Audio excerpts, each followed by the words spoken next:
Easy Electric Studios. This is Sports Radio 100.9 The Mitt. WLUN, Pinconning Bay City, Saginaw, Midland.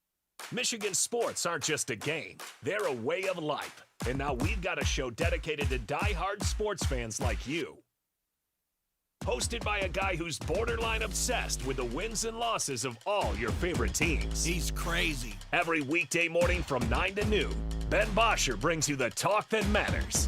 The teams, the stories, and the players you care about most. This is the Ben Bosscher Show, built by Bresky Siding and Building Repair. Remember that.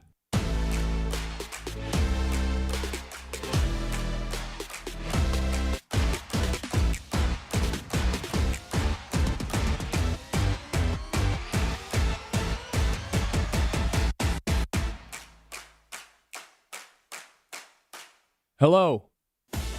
Happy Tuesday. Welcome in, everybody. Kyle, welcome back to the studio. Glad to have you here with us. Lot to talk to today. Casey Mize, what an outing he had. I feel like we've said this a handful of times over the last, year and a half. Perhaps the best outing of his career. Well, yesterday may have been one of the best outings of his entire career. And it leads you to a really interesting conversation around Casey Mize of whether or not that's a player you should keep or trade at this year's deadline. I'll tell you this. I'm fine with trading Skubal. I'm fine with trading Gleyber Torres. I'm fine with trading Jack Flaherty, Justin Verlander, Kenley Jansen, if anybody will take those last two guys. I don't really want to trade Casey Mize. I still think the best days are ahead of him. And if you trade him, I think it's way less likely that you are able to bring him back. We'll get to the Tigers' big-time win in the 10 o'clock hour. Let's start here. The NBA rumor mill. Kyle, I think I've shown my frustration to you about the way that the NBA is covered this offseason. You've got the Twitter reporters who have different updates every time the wind blows a new direction. Oh, well, this guy's happy and this guy's not happy. He's getting this deal. Oh, wait until you hear what they're about to do. 6 o'clock, Shams is going to tweet it. It's all nonsense for the most part. And then you have guys like, legitimate reporters, Sam Amick, Chris Haynes, who they operate under the same umbrella. It's like every time the wind starts blowing a different direction, they've got a new update. On Friday, Chris Haynes told us that the Pistons and Jalen Duren, they're going to get a new contract, and it's going to be sooner rather than later. It's their number one priority. And then 2 days later, it's like, yeah, he's going to Sacramento. Yeah, that's the latest update with Jalen Duren. He has meetings with both the Sacramento Kings and the Los Angeles Lakers this week to discuss potential sign-and trade options. He's going to the Lakers, to the Kings to say, hey, what if you sign me to this sort of deal, and then the Pistons can sign that deal, do a little swapperoo with the trade. I'm going to stand pat, Kyle. I do not think Jalen Duren's getting moved right now. What I think that this is Jalen Duren and his agent and his camp going to these reporters and saying, it's not that I don't think they're going out to Sacramento in LA. They obviously are. And it's not that I think he wants to play for them. I think he wants to play for the Detroit Pistons. I don't think the relationship has grown stale the way that some of these people are reporting on this. And I'm not an insider. I don't have like these incredible sources. But I think it doesn't take a rocket scientist to understand, okay, if I'm Jalen Duren and I'm not getting the number that I want and the Pistons in my camp are further away from a deal than I necessarily want at this point in the offseason, well, let's go meet with Sacramento and meet with LA, even if I deep down want to play for the Pistons, just to flip the pressure on Trajan Langdon. It's a good move. Hats off to Jalen Duren and his camp to go do this sort of stuff because it's inevitably, by the hour, bumping up Jalen Duren's price. But I'm going to stand pat and say that guy's going to be playing for the Detroit Pistons this upcoming season. And I still am operating under the umbrella. I'd be shocked if he was playing for anybody else. I still think that's the most likely outcome on this. And this is, for the most part, just a leverage play on behalf of Duren. It is. And it essentially is the same situation as what happened at the start of free agency, when Jalen Duren was like, well, we're going to explore sign and trade opportunities. Well, this is them exploring that, right? This is them actually saying a team rather than the report we got a week ago that was the biggest bluff of all time. Oh, but we're interested in sign and trades. Okay, go find a team. Go find somebody that's going to be willing to do it. Okay, they found the dumbest team. They went to the team that's believable in the Sacramento Kings. Two of the dumbest teams. Sure. And this is the part that if you are someone that is truly worried about this, listen to this part. Because Chris Haynes' reporting is real. Like, he's one of those guys that when he puts something out there, it is true. But he also is one of those reporters that is buddy-buddy with a lot of players in the league and a lot of agencies in the league. I don't think anything he says is just completely made up, but I think he does a lot of lip service for agents. The 100%. agent wants something out. Oh, okay, I got you. And yeah, it's let me put another this out, and he takes it as if it's 100% true. I mean, you saw it happen with the Pistons on Friday. There was reports that Jalen Duren, potential sign and trade, and then he jumps in probably because he called the Celtics or he called, whatever other the Atlanta Hawks. Said the Pistons are absolutely not looking for sign and trades with Jalen Duren. No one has reported that's what he said on Friday. He said, nobody's doing any sort of sign and trades with Pistons. They've had no negotiations with it. And then 3 days later, Monday, looks like there could be a sign and trade. He's just being told this by first the Pistons and then Jalen Duren's camp. That's all it is. It's lip service. Because they know that he's a trustworthy source, or at least that people are going to believe things that he put out. If you really truly remember how the Damian Lillard, Portland, Miami, Milwaukee situation went down, it was all through Chris Haynes, and it was pretty frustrating. And it's another reason why this league desperately misses Adrian Wojnarowski reporting news, because he was through the team lens rather than the player and agency lens, which is very difficult to understand what's true and what's not. She also waited until he actually had a story rather than doing the shams. Well, this might happen. Sure. Well, now and Shams, I have no idea who he's trying to please half the time, because that's just the most difficult part. But Shams with is this quantity over quality with his reporting. His quality is terrible. It's dog crap. Yeah, he just wants to get as much information out there as possible, even if it's nothing updates. Oh, they're interested in trading Giannis. Okay, did they trade him or not? That was 13 months of that. Anyway. Yeah, but going back to this Jalen Duren thing, Sam Amick, who you mentioned from The Athletic, essentially took Shams' job with The Athletic, is another trustworthy guy. But his reporting on this is the one that is the most okay, I don't believe this at all. Because he first says, can confirm the Kings are expected to meet with Jalen Duren tomorrow to discuss a sign and trade path for him out of Detroit.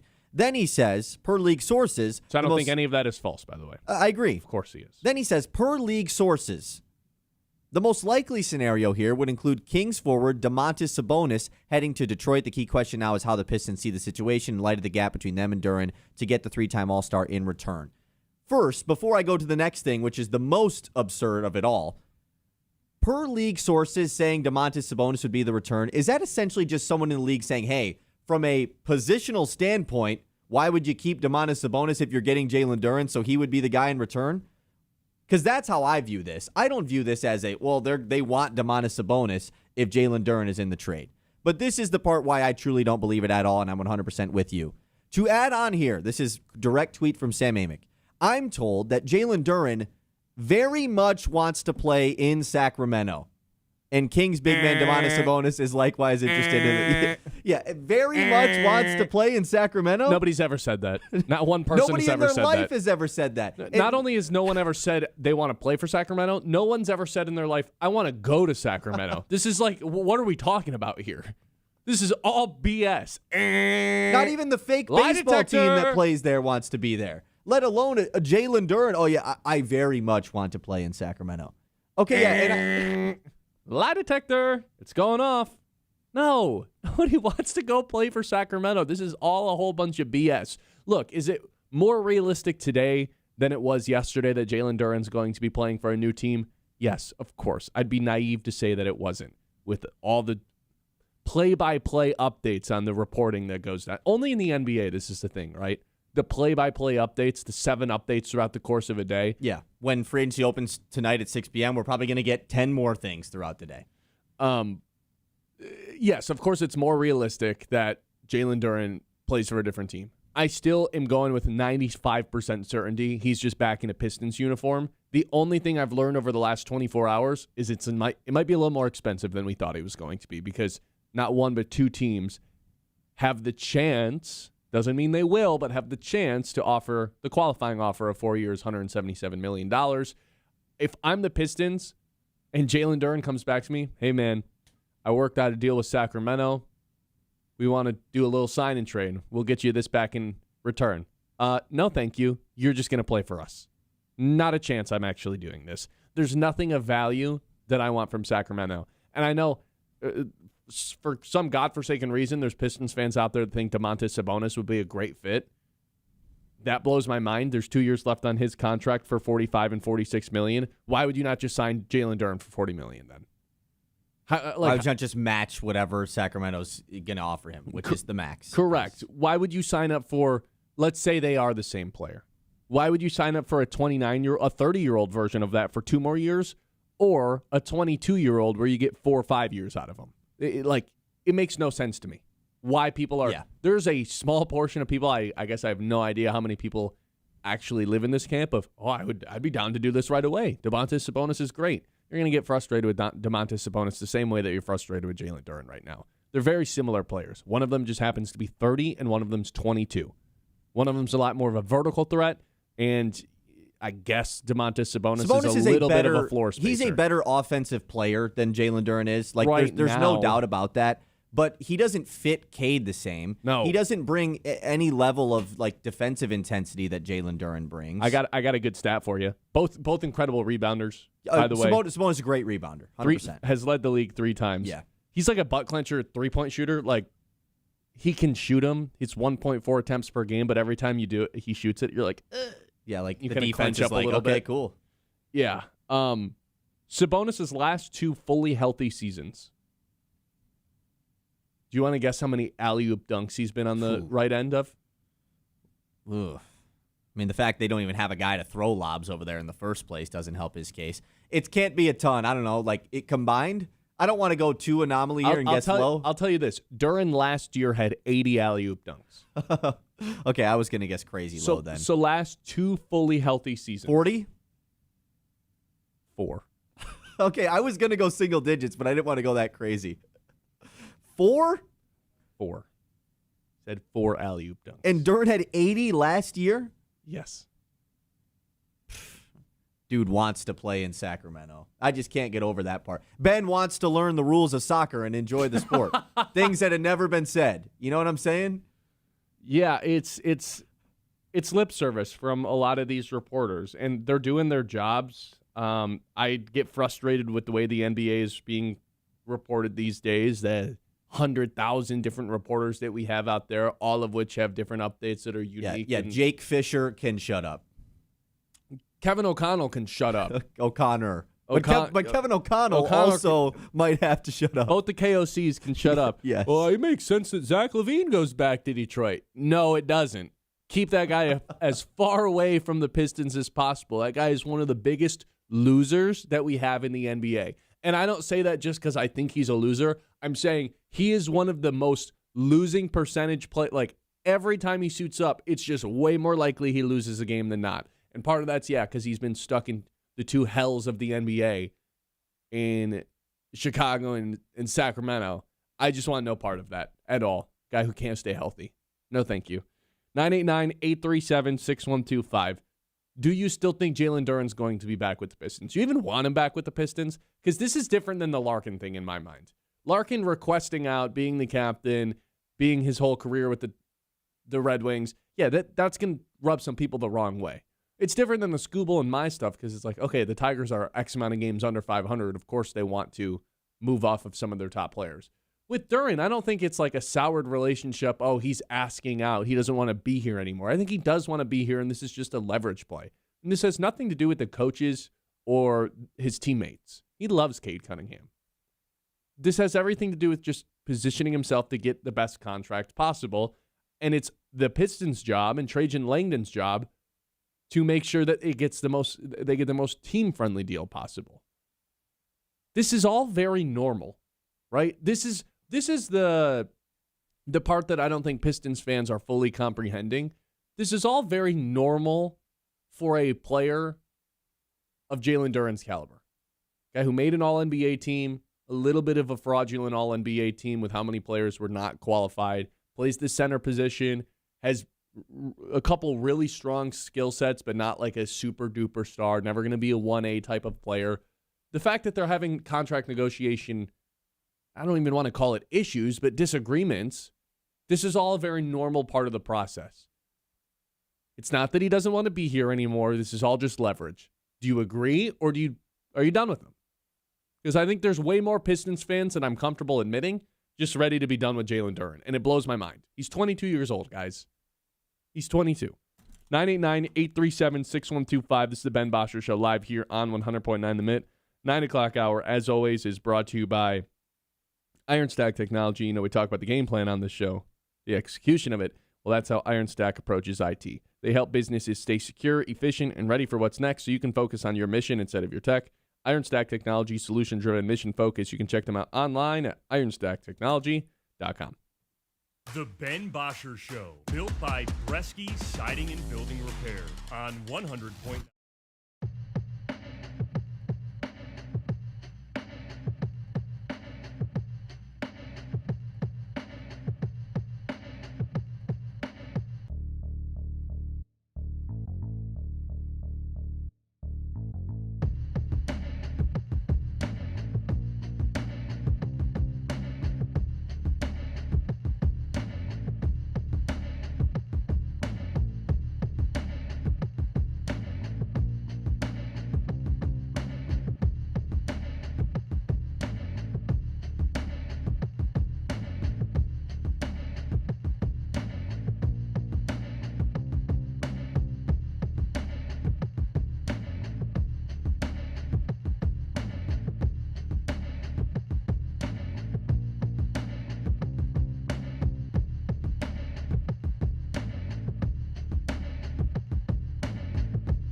On 100.9 The Mid.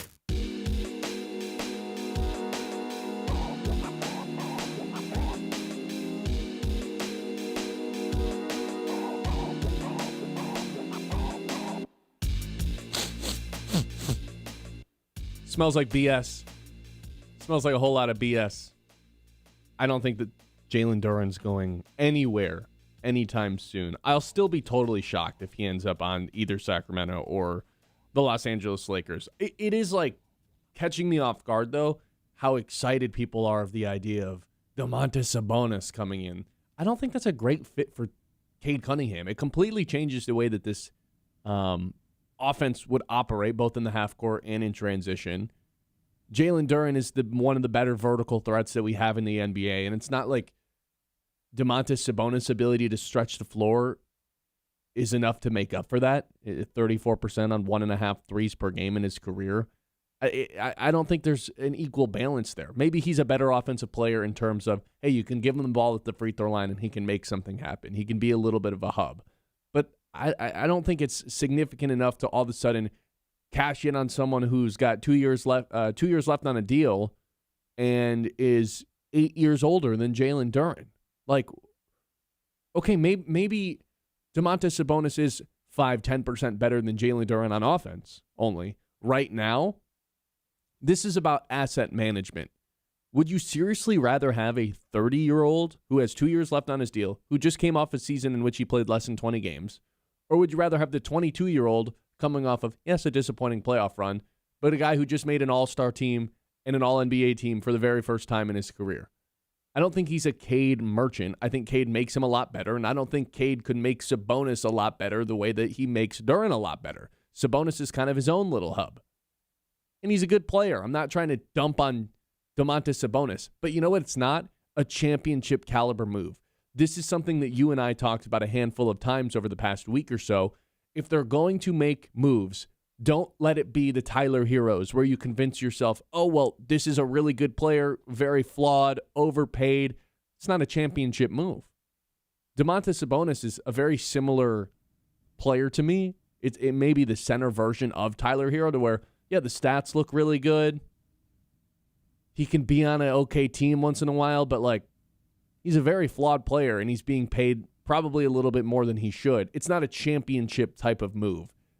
I'm out on this entirely. I can't believe people are excited about this. Well, not even the fact that it's not a championship move. It's just not a move that they want to do. Like, this would be a move that you are being forced into doing. Correct. It's a horizontal move that you don't even want to do. If you're a team like the Pistons that just was a game away from the conference finals and have made, like, so far this offseason, slight improvements that we feel pretty good about so far. You know, like, I think that the move of a Corey and Joe in exchange for Isaiah Stewart, like I think there's a lot of upside there as long as you keep the defensive prowess possibility there. A lot of questions about the Kevin Huerter deal yesterday, but we'll get to that. Pass on that for now, yeah. But like this, so you have to make moves that you want to do, moves that you like, trading for Trey Murphy. Oh, you had a chance to get in Tyler Hero stuff. Clearly, they didn't want to do it, or else they would. So you passed. You weren't the ones going to Sacramento and saying, "Hey, we would rather have Sabonis and Duren. Let's work on a sign and trade." That's not what's going on here. It's Jalen Duren's camp bluffing, saying, man, I love Sacramento, actually. That organization that is maybe the worst in all of major pro sports, I love that team. I want to go play there. All right. And then you're just Duren? like, take this pen and sign this paper. Then and you're play just here. like, okay, I guess we have to do this now. That's what's going on here. This is not the Pistons going after Domantas Sabonis. And so if their big move of the offseason, because this would be a humongous move. Like, at the end of the day, you don't see this happen. You don't see a guy that's going into restricted free agency, coming off an All-NBA season, getting signed and traded for another All-Star player. One who's 8 years older. This would be a crazy move. And so if this is your big move of the offseason, and it's one that you didn't even really force, you weren't the initiator, that is very frustrating. And so that's why I don't think this is going to happen. Specifically, too, like the two things that Sacramento actually has going for them that they have somewhat done a decent job in is hit their second-round pick and their undrafted pick last year, and they both play center. Maxime Reynaud and Dylan Cardwell, like two guys that have major upside for the Kings, play center. So it makes sense they want to move off of Sabonis. Do they want to go get Duren? Those are their only two guys like with any sort of hope going forward. So it all makes sense. It all makes no sense. I think if you gave Jalen Duren a lie detector test right now, said, hey, man, would you take a slight discount, just a slight one, to stay in Detroit rather than get the full max or whatever in Sacramento? Is it him even taking a discount, though? Well, let's say Sacramento. Sure, I know that the logistics of it aren't. Okay, so Sacramento can give him a $44 million contract per year. Let's say the Pistons, before he gets on the plane, they call him and say, Jalen, I know we've had a lot of disputes over the last couple of weeks. We're upping our offer from $34 to $40 million per season. And you and I both were like, hey, anything under 40 is a big win. Okay, fine. Sacramento and LA are forcing our hand a little bit. Jalen Duren's agent is playing this well. Would Jalen Duren rather play for the Pistons for $40 million per season or for Sacramento for 44? I think it's to me, that's a pretty, maybe it's different when the money's actually in front of me. I completely disagree. You think he'd rather play in Sacramento? I think exactly what has happened this offseason is pretty clear. Jalen Duren wants to get paid as much as he possibly can. And it ends there, right? I think he truthfully just wants to be back in in Detroit, and he wants the respect. I'm sure he does. Getting the money he thinks he deserves. Yes, which like I can't really blame him for that. You know, if he feels like he deserves that money, then I'm not going to say, well, he doesn't. But are you willing as a Pistons GM, Trajan Langdon, to up that price to $40 million now? Though? They're clearly not. Their other option is getting Domantas Sabonis. Like, that's where it's like, what are we even talking about? Yeah, I guess after all, he is a $40 million the other player. option is just matching the Kings deal. Like, hey, the Kings are going to max him out. We're just going to match him then. Like, correct. You don't want to pay him the $44 million because I think that is a bit high for Duren. And Trajan Langdon, I respect what he's done so far. He's playing hardball. You don't see that a lot from GMs nowadays. Right, but in order to maybe save yourself $4 million, are you willing to just call him right now and say, hey, $40 million, is that going to work for you? I think we're past that point, though, probably, right? With the way that Duren's camp has operated throughout this process? Maybe, but also, like, we don't know what the Pistons' initial offer was. Sure. Maybe it's $32 million, and they've been lowballing the hell out of him, thinking that no other team will give him any sort of offer. Well, now it looks like potentially, we don't know for sure, that Sacramento would be willing to give him the $44 million max that he is eligible for from other teams. It's not a max. It's the maximum that other teams can pay him. Give him, yes, which is still like a high amount. It's more than we want to have him on the books for. Sure. And in order to save yourself a few $1 million, can you call Jalen Duren right now? Hey, $41 million right now. What do you think? And if I'm Jalen Duren's agent, I'd probably say, hang up that phone right now. Yeah, like we want to test this out. We want to see if Sacramento and LA, if this is something real. And it probably isn't. But my best guess as to what happens would be Jalen Duren ends up back on the Detroit Pistons for $44 million a year, a little bit more than you want. So. But I think that's better than bringing in Sabonis. Yeah. If those are my two options, I'd much rather pay Jalen Duren $44 million. My guess is we absolutely don't have an answer to this at 6 p.m. tonight. I think this is going to get played out. Because if I'm Sacramento, why do I want to give him that much money right now? Like, do I need to do it instantly? No. Is it, he also no is reason. meeting with the Lakers tomorrow? Sure. I think also today. Is it both today? I think they're both today. I don't really know. We have a good amount of YouTube chats. You want to do those next or you want to do them now? Give me one right now, and then we'll come back with some. Scott says, I think why people like Sabonis, why they like him more, is he averages a double-double in 19 career playoff games, 16 points, 12 rebounds, 4 assists. I love Duren, but you can't give a guy that type of money to be non-existent in the playoffs. Wait. Hold on. Read those stats again from Domantas Sabonis in his playoffs. 19 career playoff games, 16, 12, and 4. That's really not all that different than Jalen Duren's disappointing Jalen Duren was 10 and 8, man. It is different. It's like much different. Okay, sure. But 16 and, what did you say, 16 and 10? 16, 12, and 4. Okay, 16, 12, and 4, also not worth $46 million per season over the next 2 years. I would agree with that. So either way, it's an overpay. Would you rather overpay the 22-year-old or the 30-year-old? That's why I don't really understand how this is a question. And what was that YouTuber's name? Chris? Scott. Like, I understand. On the surface, he's a better basketball player.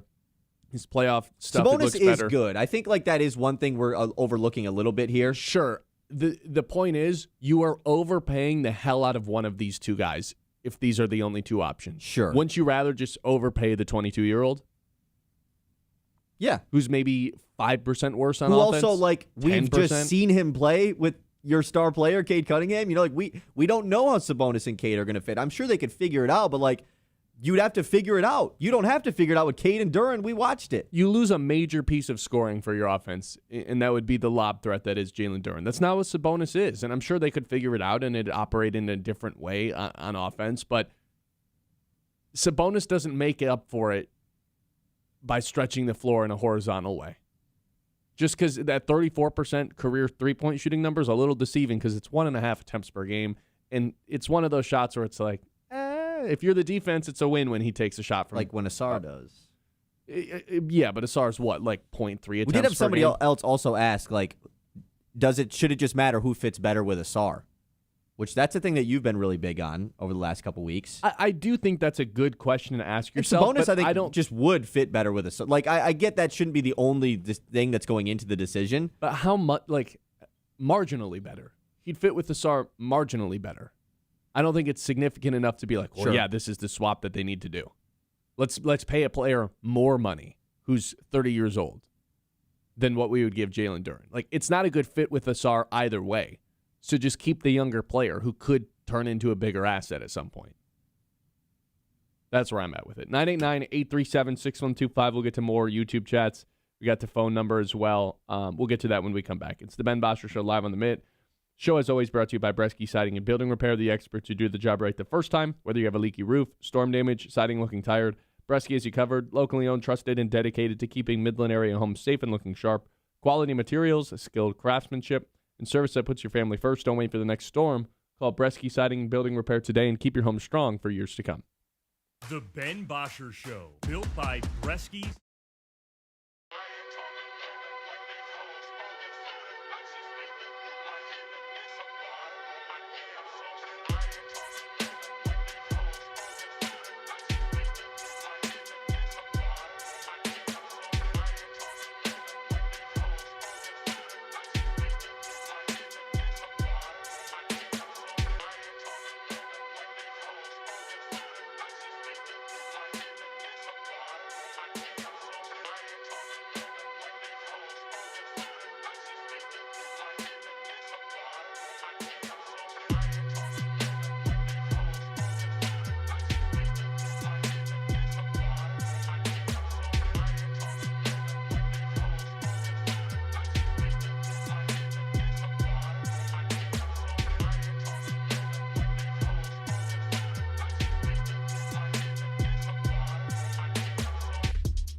on 100.9 The Mid.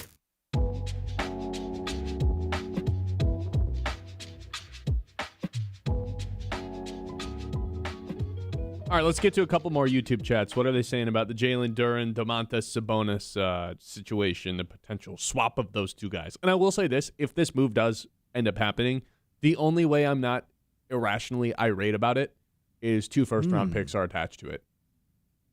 Irrationally irate. I like that. 2 first-round picks? Yeah, so it'd be Sabonis, 2 unprotected first-round picks for Duren. I could maybe take a... Still wouldn't like it. I guess I'd accept it. Sure. Jared in the YouTube chat says, is Duren a good player with higher ceiling in his future? Absolutely. But maxing out Duren is a recipe for disaster. Bring him back if his number is team-friendly. Otherwise, it's Sabonis all the way. But Sabonis is getting paid more than Duren would be getting paid. Are people failing for 2 to realize years, that? though? Like, it's your Duren, you're getting him for 4. Sure. Here's what happens if you bring in Sabonis, though, and there's 2 years left. He's an expiring contract next season, so you either are looking to trade him, and then you end up in a situation where no team contending to win a championship is going to think that Domantas Sabonis is the guy to get them over the top. So you're in a situation where it's kind of tricky to trade him because he's making so much money. Are you really finding an upgrade? Probably not. Or you lose the asset for absolutely nothing. Oh, but you have a ton of cap space. Okay, you still lost Jalen Duren for nothing. And by that point, 2 years from now, Cade would be 28 years old, and you'd have no idea what your roster's looking like. Where do you land on this? Because you've made it clear that you think it's total BS what Jalen Duren. I just think it's not going to happen. I would be so surprised if Sacramento actually is willing to give Duren the max. It just makes no sense at all. It makes sense for them wanting to move off of Sabonis. Like, no doubt that has been a rumor all offseason. I don't know what team is the Sabonis team. I think it's more likely that the Lakers figure out a way to max out Duren than Sacramento. Mm-hmm. So, I don't even want to entertain it, honestly. Now, if it does happen, but, like, I'm also with you in the stance that there's been so many things that have started to happen this offseason that it does get to a point where I can't just be like, oh, the Pistons, this is all BS. Like, when there's this much reporting of a certain thing, of Jalen Duren doesn't want to be on the Pistons, I get he's playing hardball, and it's what you have to do as his agent to get the Pistons to pay up. But, like, seeing all this stuff, it's obviously not a good thing. Sure, but 3 days ago, there was the update from Chris Haynes, who said, no, they're going to make up at some point, and it's their number one priority to bring Jalen Duren back. But this is as bad as it gets, right? Oh, I really want to be in Sacramento, not Detroit. Okay, like, that's just not a good... Like, is that as bad as it gets, or is that just a bold-faced lie? Whether you believe it or not, it's not a good thing that it's happening, though, right? I wouldn't call it a good thing. I'd call it... I don't think it's all that abnormal, though. Yeah, sure. I don't think it's all that abnormal, and I don't think the relationship with his teammates or his coaches has soured at all. And if anything, this just frustrates me because all this does is put a big-time pause button on any other sort of move the Pistons are trying to make. This is now... They have to figure this out, and I don't think this is going to be something that's figured out tonight. This is going to be something that gets dragged along because if Sacramento is truly the only team, the Lakers, I don't know, maybe they will. There's no reason for Sacramento to give Duren the max at 6:01 p.m. tonight. Like, let this thing play out. I just don't think that the 6 o'clock thing matters all that much. Well, yeah, it's just when free agency, you can actually sign guys now, which is free agency is kind of just fake anyways. Kevin says, was it a frustrating postseason for Duren? Yes. Duren's career can't be boiled down to one postseason run, though. I don't think we can justify the max, obviously, but he might cost more than we thought. Pretty similar to what you've been saying. Nailed it. That's exactly what it is. He's going to cost a little bit more than we are comfortable with. Are you more comfortable doing that or just getting rid of a 22-year-old asset? I'd rather overpay him a little bit. That's the part that is like, and this is where Esco, this last chat we'll get to, disagrees with you in the YouTube chat. He says, quote, he's only 22. He has time to develop his game. He's going into his 5th season. Please explain how things will get better. Duren clearly showed he's not good enough to get this team over the hump in the playoffs. It's his first playoff run where he's actually really counted upon. I get he's going into year 5, which it's very abnormal for a player going into year 5 to only be 23 years old. How about this? We're going to take a break. When we come back, I'll have some examples of players that got drafted at 19 years old who figured it out a little bit later, like post on their second contract, they started to figure it out. Sound good? All right, 989-837-6125. Dow, proudly rooted in Midland and making an impact all around the world. Innovations that create cleaner solutions for water, safer homes, and more sustainable futures. Company built on science but driven by people with thousands of employees who call this community home, supporting local schools, events, and nonprofits because being a good neighbor matters. From the lab to the Little League field, Dow is invested in the places we live, work, and play. It's Dow, solving with science and standing with community. The Ben Bosscher Show, built by Bresky Siding.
by Bresky Siding and Building Repair on 100.9 The Mid.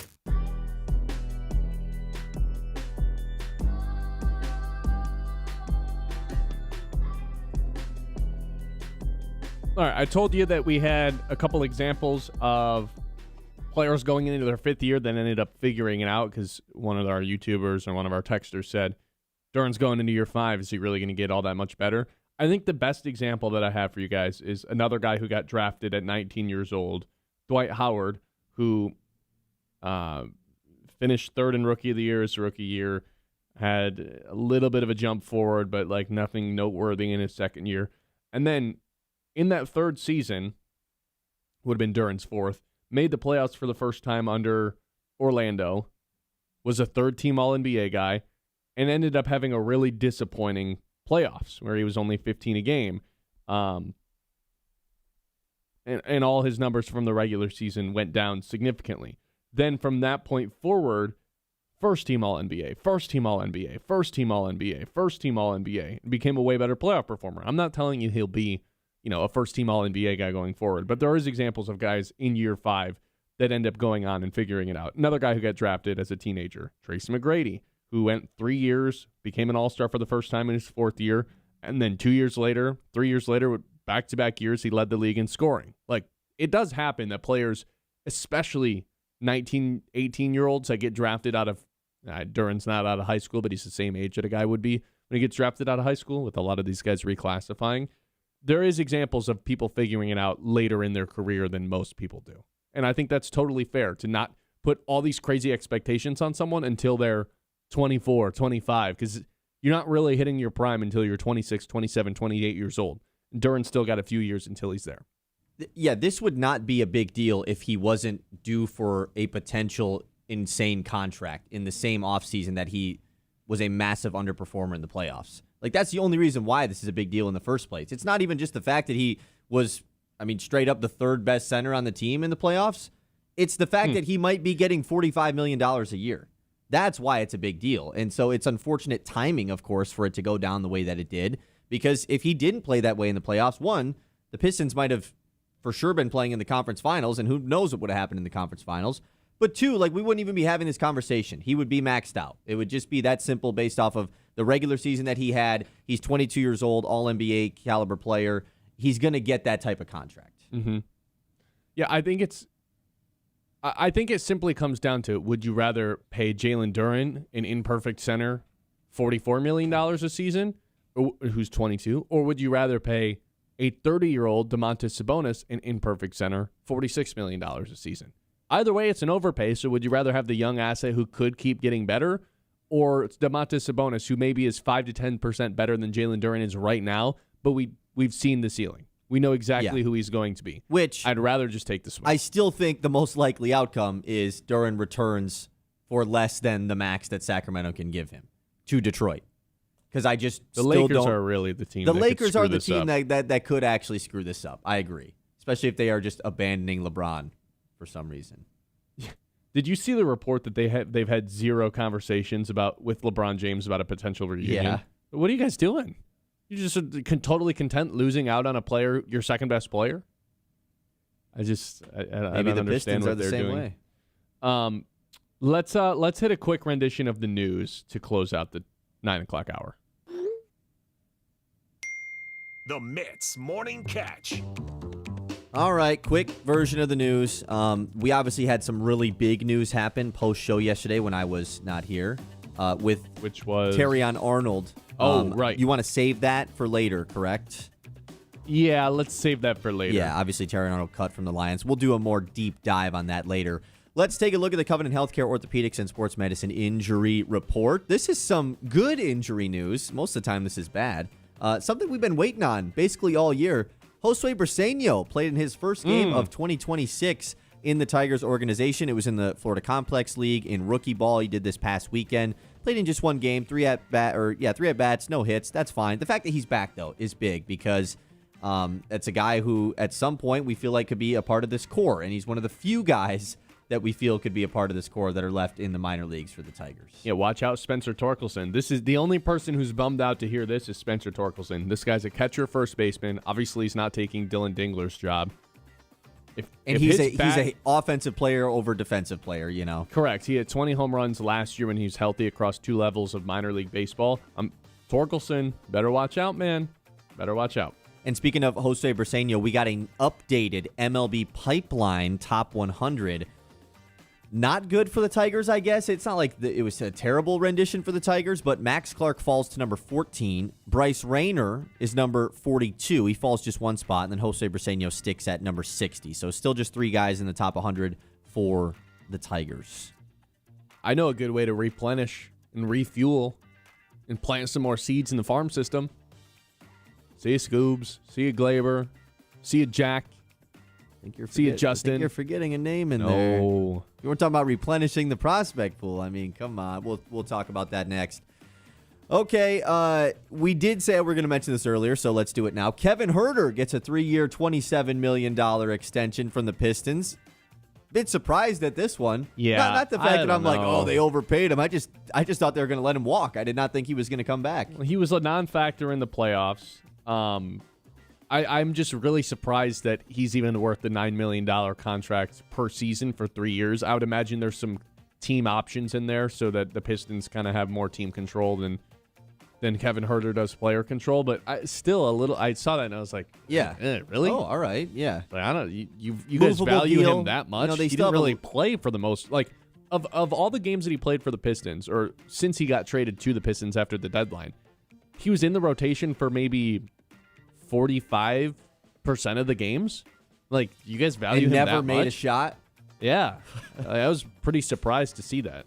I was too. But like I said, pretty movable deal. And like you said, we don't know the full details on the contract. I'd be surprised if this is, very surprised if this is anything more than a 2-year deal in itself. More likely a 1 year with a partial guarantee on year 2 or something like that. Yeah, it could be like the Duncan deal to where, it's 10 million of it, and that, or like 7 million of it that final year, 4 million of it the second year is non-guaranteed. So the Kevin Huerter contract, most shocking news of the day.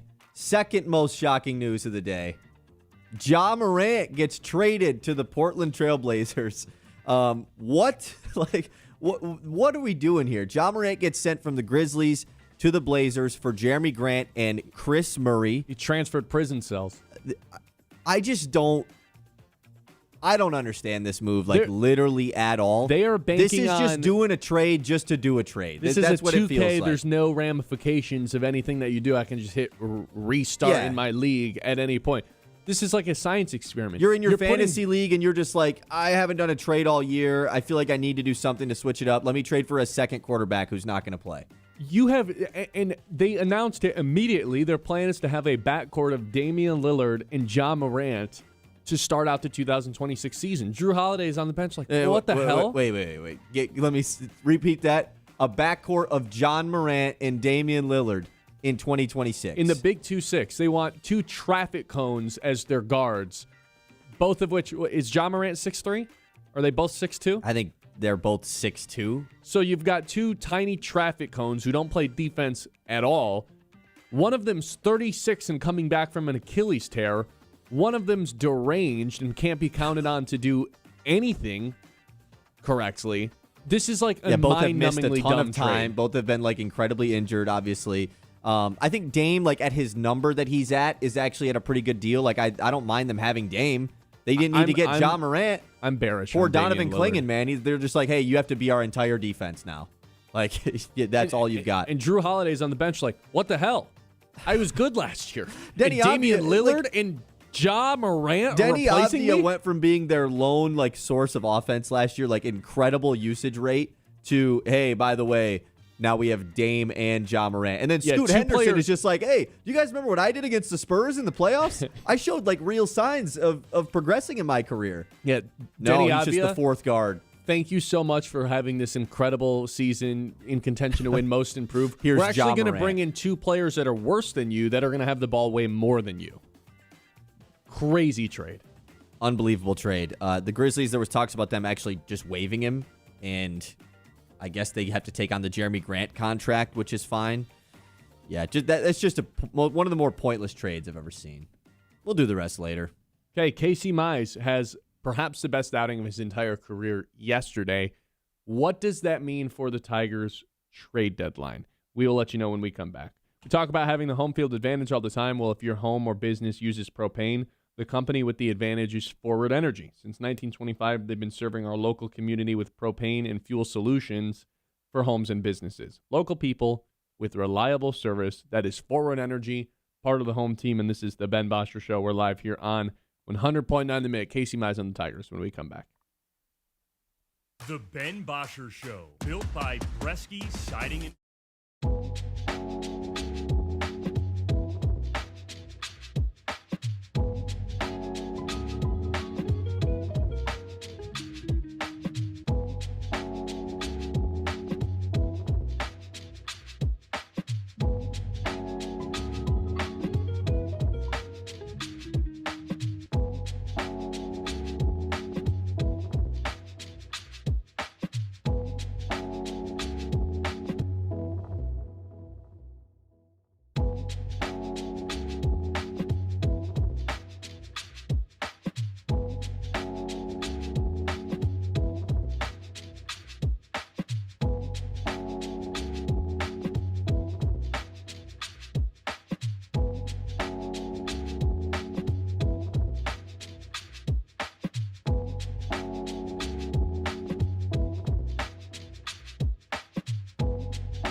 This is Sports Radio 100.9 The Mid.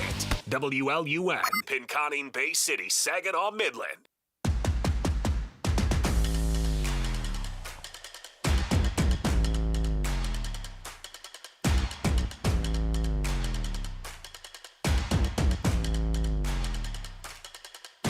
Yesterday, Casey Mize just lights up the New York Yankees. He goes 7 scoreless innings. 7 scoreless innings. Only allows 1 base runner the entire outing. 10 strikeouts, ties a career high. 13 swing and miss pitches.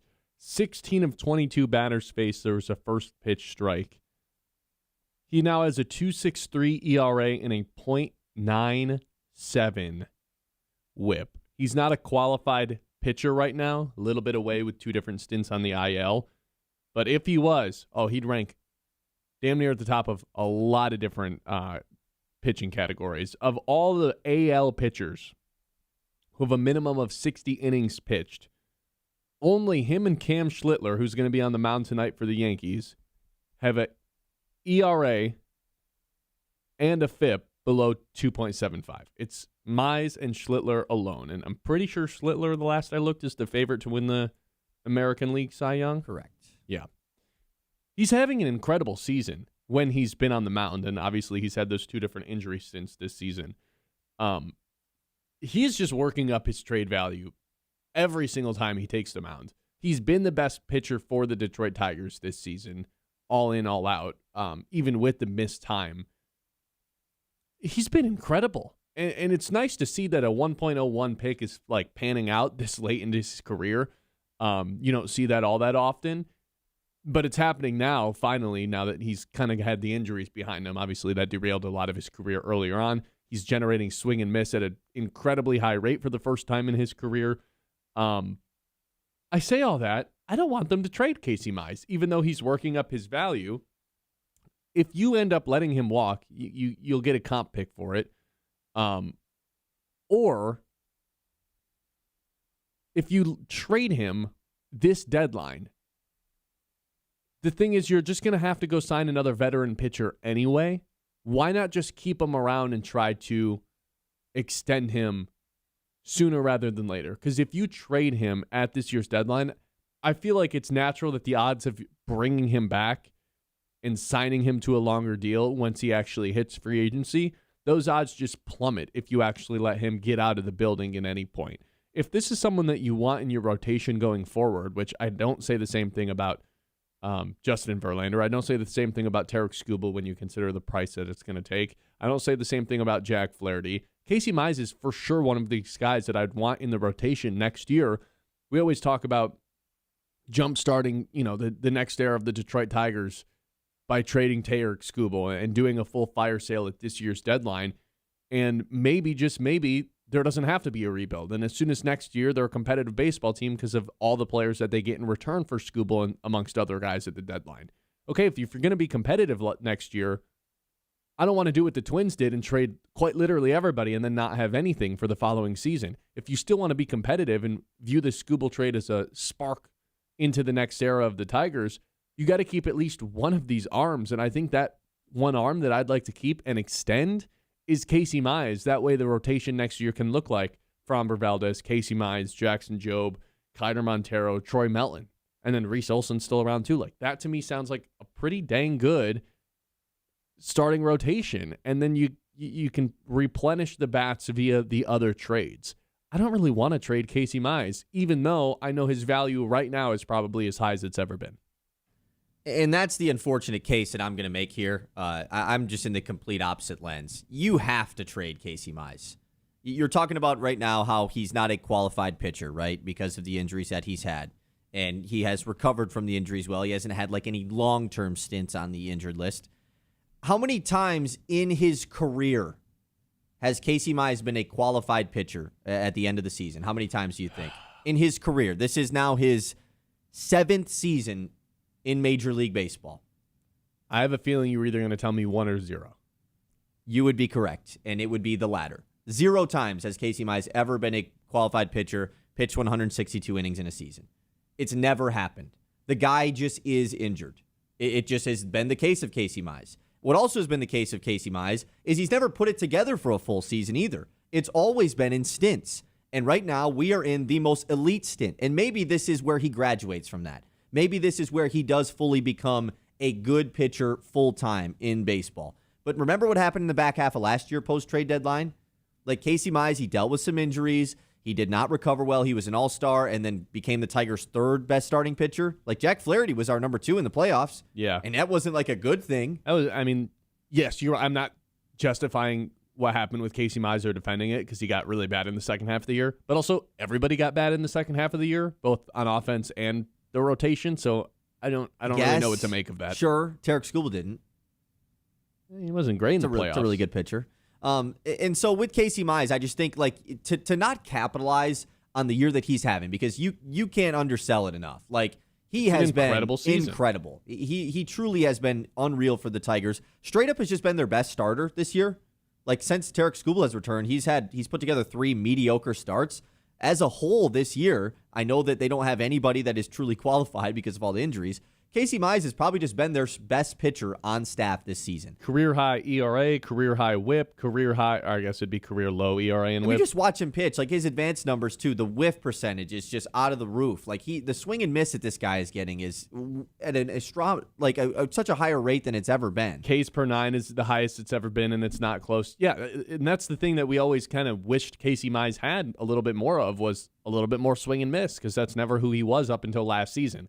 Take a huge step forward last year, an even bigger step forward this year in terms of generating the whiffs. And the bigger case that I'm going to make as far as why you have to trade him, one, I think the injury stuff just probably is enough, in the fact that, like, this value is never going to get higher, and it would be a shame if he just continued to be this injury-prone guy that never really puts together a full great season. But the bigger case is that, look at the guys available right now. There is a real opportunity that the Tigers have the best left-hander and right-hander available for trade at the deadline. As far as having the year in 2026, Freddie Peralta of the Mets, sure, he's the biggest name. Coming into this year, he was a Cy Young candidate, got traded for a ton to go to New York from Milwaukee. He's probably going to get traded. He's not having a great year. Like, unless Joe Ryan of the Twins does get traded, Casey Mize, if he gets moved, could be the best right-hander moved at the deadline. On top of them already moving the back-to-back Cy Young left-handed pitcher in Terrion Skubal. But at what point do you have to say this might have gone a little too far? Because we relentlessly made fun of the Minnesota Twins last year. The Twins didn't move for going over the top and getting rid of everyone that they had. They had a AAA roster for the second half of last year, and that has bled into this year, where I think you and I are in agreement that we don't want the Tigers to be tearing this thing down to the studs and rebuilding for the next 3 seasons. We think that they can be competitive again next year if things just start to go a little bit more in their favor on the injury side of things. I still want to trade Terrion Skubal, but I don't want to just get rid of every single person on this team. This is much different than the Twins situation. Name me a guy the Twins traded last year. Just off the top of your head. Name me one of them. You can't, right? No. Because they kept Joe Ryan, they kept Byron Buxton, and they traded everyone else. They traded a bunch of guys that had, like, no value. Whereas I'm saying the Tigers do the opposite. Trade the 2 most valuable guys. Trade Terrion Skubal and trade Casey Mize. You can keep the studs together. You can keep the foundational pieces there. I'm not saying you have to trade Riley Green, which I've been seeing some people say. I think that's ridiculous. The value it's that mind-numbing that people are still saying that. That's ridiculous. I understand he's not clutch with runners in scoring position, whatever. So is nobody on the team. But most players in general just are. Good point, yeah. The opportunity that's there to fix this farm system, because we just went through it in the news. The MLB Pipeline updated rankings. The Tigers have 3 guys in the top 100, and Max Clark is about to graduate by the end of the year. And he's even going down. They don't have a single top 10 prospect. They only have 3 guys in the top 100. And outside of Briseño and Rayner, who we don't even know are going to be like studs or anything, just look at the rest of the Tigers' top 30. Like, a lot of these guys, there is not a lot. It's Max Anderson. 100%. There is not a lot of upside, especially from the pitching front. And so I get, yes, the opportunity that I've continued to discuss is you can spin this positively with the Terrion Skubal situation. The opportunity there to fix the prospect pool in this organization is grand. Let's make it even grander. Trade Casey Mize while you're at it, too, because he's having an unbelievable season. Mm-hmm. His value's never going to get higher. And, hey, who knows, man? You can just do what you did with Jack Flaherty, potentially. What's to say you can't just re-sign him back in the offseason? You can, but I think that specific situation, nobody wanted Jack Flaherty, and he didn't have any other options but to go back to Detroit.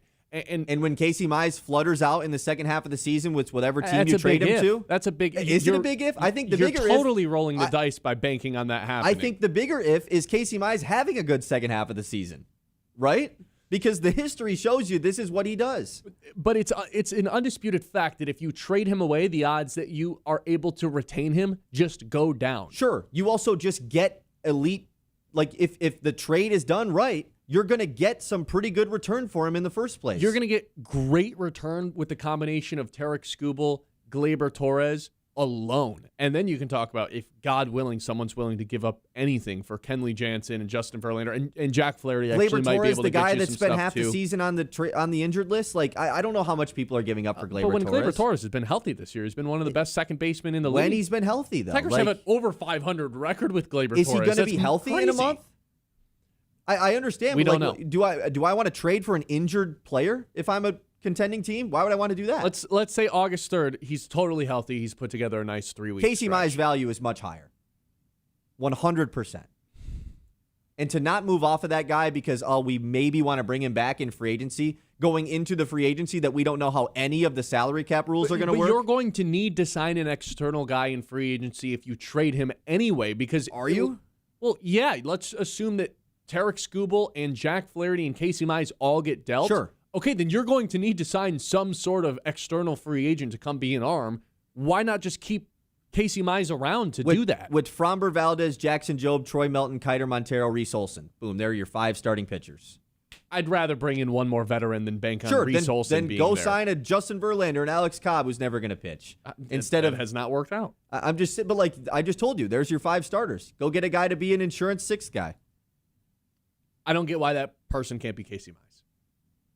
He's got upside that's more than just this 6 guy. He's been, as you said, the best pitcher in this rotation this season. So why not For a keep team him that's around? 15 games below 500. Well, okay, also this, you can also work on some sort of negotiation deal with Casey Mize now.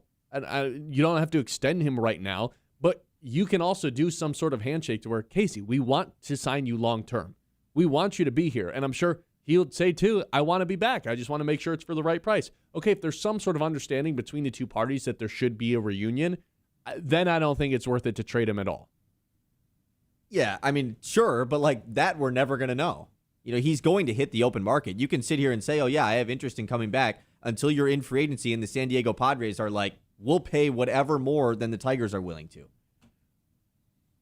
Tigers are going to have a lot of money freed up next season with Are they? We don't know what's going to happen with the salary situation. With the that's salary what I'm saying situation, too. sure, but they're automatically off the books for, what is it, $30 million? Tarek Skubal, $32 million they're off the books for. Sure. I mean, they're going to be off the books for $20 million for Gleyber Torres. Like, there is value there in signing Casey Mize. And right now on Spotrac, his market value is only $17 million. I think the true question is, too, like, is the whatever return you think you can get for Casey Mize better than the risk of, let's take this to free agency, we want to bring him back, and if we lose him, we get the comp pick? Like, is it better than the comp pick that you're going to get for losing Scott Casey Harris Mize? probably values the comp pick more than any prospect he can get back in return. I'm not saying he should, but right. But that's what I'm saying. Like, comp is picks. that return going to be better than the 36th pick in the draft? This is also, you also have to take into consideration who operates the trade deadline for the Detroit Tigers. If we had a 100%. GM who knocks every trade out of the park, maybe I'd be a little bit more intrigued as to trading Casey Mize. But I don't have any faith in this guy making trades, Scott Harris. So, yeah, I don't really want to trade Casey Mize. All I'm saying is we got to give Scott Harris credit when credit's due. How-Yu Lee has been kind of balling. I got the stats That's for you. his guy. 356, 872 OPS since returning to the Detroit Tigers. It's pretty good, man. That was what trade was that? It wasn't the Jack trade. Flaherty. It was the Michael Lorenzen trade, I believe. Yeah, that's right. Like, you're telling me we got How-Yu Lee for Michael Lorenzen? What do we get for Casey Mize? It could be Jake Rogers, you know? Like you don't know, you never know. 989-837-6125. Let's get to a couple messages. Do you want Casey Mize traded? Are you team Ben or are you team Kyle? Kyle wants to trade him, maximize the value. I say keep him around and let him be a part of this rotation for next year if you can extend him. It's the Ben Bosscher Show live here on 100.9 The Mitt, 10 o'clock hour, brought to you by Aired Insurance. If you're tired of your insurance being in worse position than your fantasy football team, Aired Insurance steps in like a clutch pinch hitter and gets you into better insurance position with coverage that actually fits your life. Give them a follow on social media. You'll learn something, maybe laugh a little, and definitely stop overpaying for insurance that's striking out. The Ben Bosscher Show, built by Bresky Siding and Building Repair.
Bresky Siding and Building Repair on 100.9 The Mid.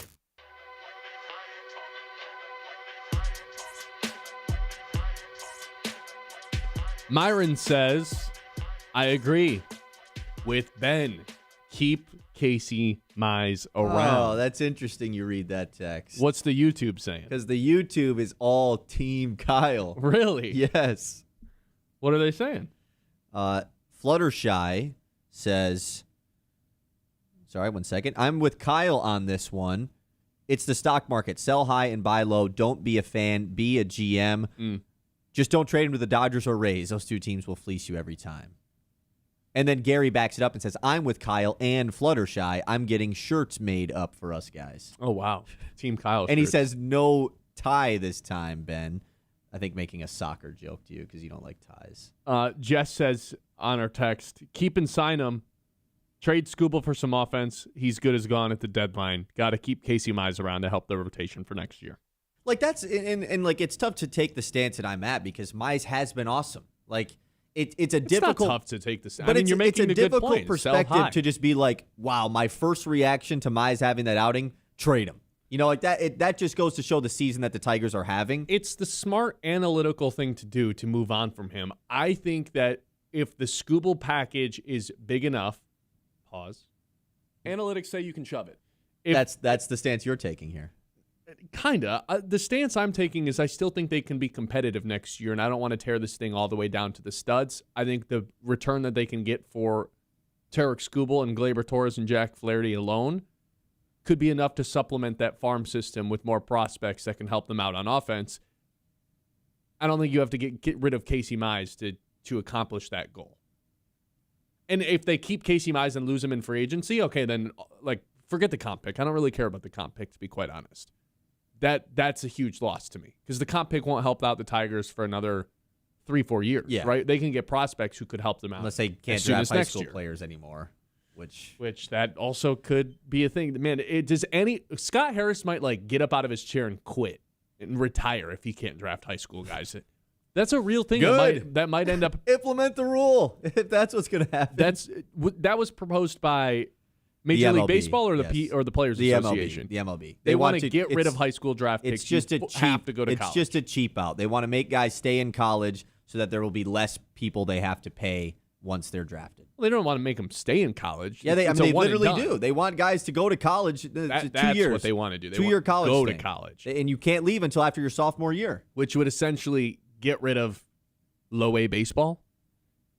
Would be my assumption there. Potentially, why would it would lower the pool? They're also going to put a cap on the money that it's going to be a fixed number instead of because right now it's all negotiation when you get signed as a draft pick. Correct. It would just be a fixed for everyone.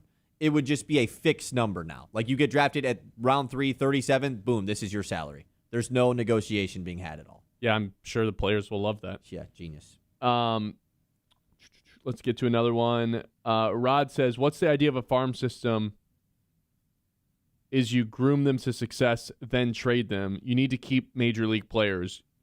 You won't get better in a trade doing this. Another text says, Thomas says, keep him. He'll be a decent rotational depth with the Tarek Skubal trade. Solid number 3 with a free agent signing this offseason. Hopefully high-level starting pitching prospect that's major league ready but blocked with the trade. I think he's way more than a number 3 right now. He's pitching like a number 1 or number 2 on a good team. Casey Mize. Yeah. Yeah, I mean, he's probably not like a number 1 on a real, like an actual good team. Correct. I mean, right now he's the number 2 technically on a bad team. So if that kind of tells you the situation. But yes, like his numbers would show. And I just think like when you look at the other right-handers that could get dealt at the deadline, there is an argument to be made that Casey Mize is the best one as far as this season. Because when you're trading for a guy and expiring, you're not doing any sort of like past, oh, but he was good 2 years ago, this and that. No, you're getting this guy right now. You're getting this guy for 2 months, 3 months. What is he doing this season? And Mize this season has been better than the Joe Ryans, has been better than the Freddie Peraltas, than the Sonny Grays. Like all of those other right-handers that are going to get dealt, he's better than. It's eerily similar to 2 years ago when Jack Flaherty was the best right-handed arm that got moved at the deadline, who was better than a lot of those other like bigger names, but weren't having as good of seasons. Good point. And Jack Flaherty got he dealt was a guy that for, was snubbed from the All-Star game as well. Yeah. Got traded for a bag of chips. Yeah. But Tyrone Lorenzo, how's he doing? Hey, have you been looking at Tyrone Lorenzo's numbers? Fill me in. He's been doing pretty good. He's having a good stretch in AA. But all I'm saying is you're right in the fact that it was just mishandled by Scott Harris, and that is the same guy that's going to be trading Casey Mize. Right. I feel as if, and I could be proven wrong by Scott Harris's stupidity, but I feel as if a Tarek Skubal trade is almost impossible to screw up. The Casey Mize trade. I know. The Casey Mize one is a lot easier to screw up and not get anything back in return. And to lose him for nothing, like if you got the same exact package back that you got for Jack Flaherty, a big league shortstop who's below average and isn't really he's a all-pro AAA guy in Trey Sweeney, and then a prospect who's just kind of been rotting in AA for a long time now, that wouldn't be worth it to move off Casey Mize, right? If it was the exact same package, you knew the result, that's not worth it for Casey Mize. Is it? But what's the other outcome? Either way, you're going into free agency without Casey Mize, right? Like whether you trade him or not. That's the point here that I don't really understand you saying like, yeah, I'd rather keep him. I just whether think you that trade if you keep him or around, not, then you can like he still isn't on your team in October. I think the odds of you re-signing him to a future contract are just naturally higher. You just feel that way? I mean, that's just like human nature, right? If you keep a guy in the building, it shows that there's value there. And I think you can have a conversation with Casey Mize around the deadline. It's like, hey, man, we're not trading you because we want you here. We want you to take over as a main part of this rotation continuing on into next season. If you trade him away, I think you lose a lot of that. There's something about being with the team that drafted you and developed you, and you're familiar with the systems. And if you trade him away, I feel like in a small way, you burn that bridge in a little bit.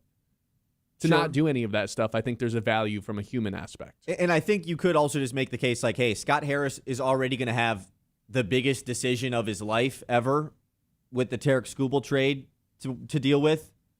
Don't put more on his plate. Let's throwing in maybe the best right-hander on the trade deadline on his plate too. That sounds like maybe it might be a little too much. 989-837-6125. This is the Ben Bosscher Show live here on the Mitt. We'll take a trip around the league when we return. Your dream lawn, Stravinsky sod can quite literally roll that out.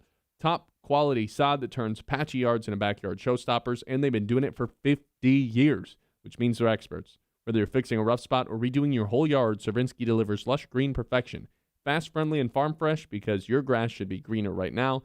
Don't settle for a yard. Increase the value of your home and get the lawn your neighbors will envy with Cervinsky sod. The Ben Bosscher Show, built by Bresky Siding and Building Repair.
Siding and Building Repair on 100.9 The Mid.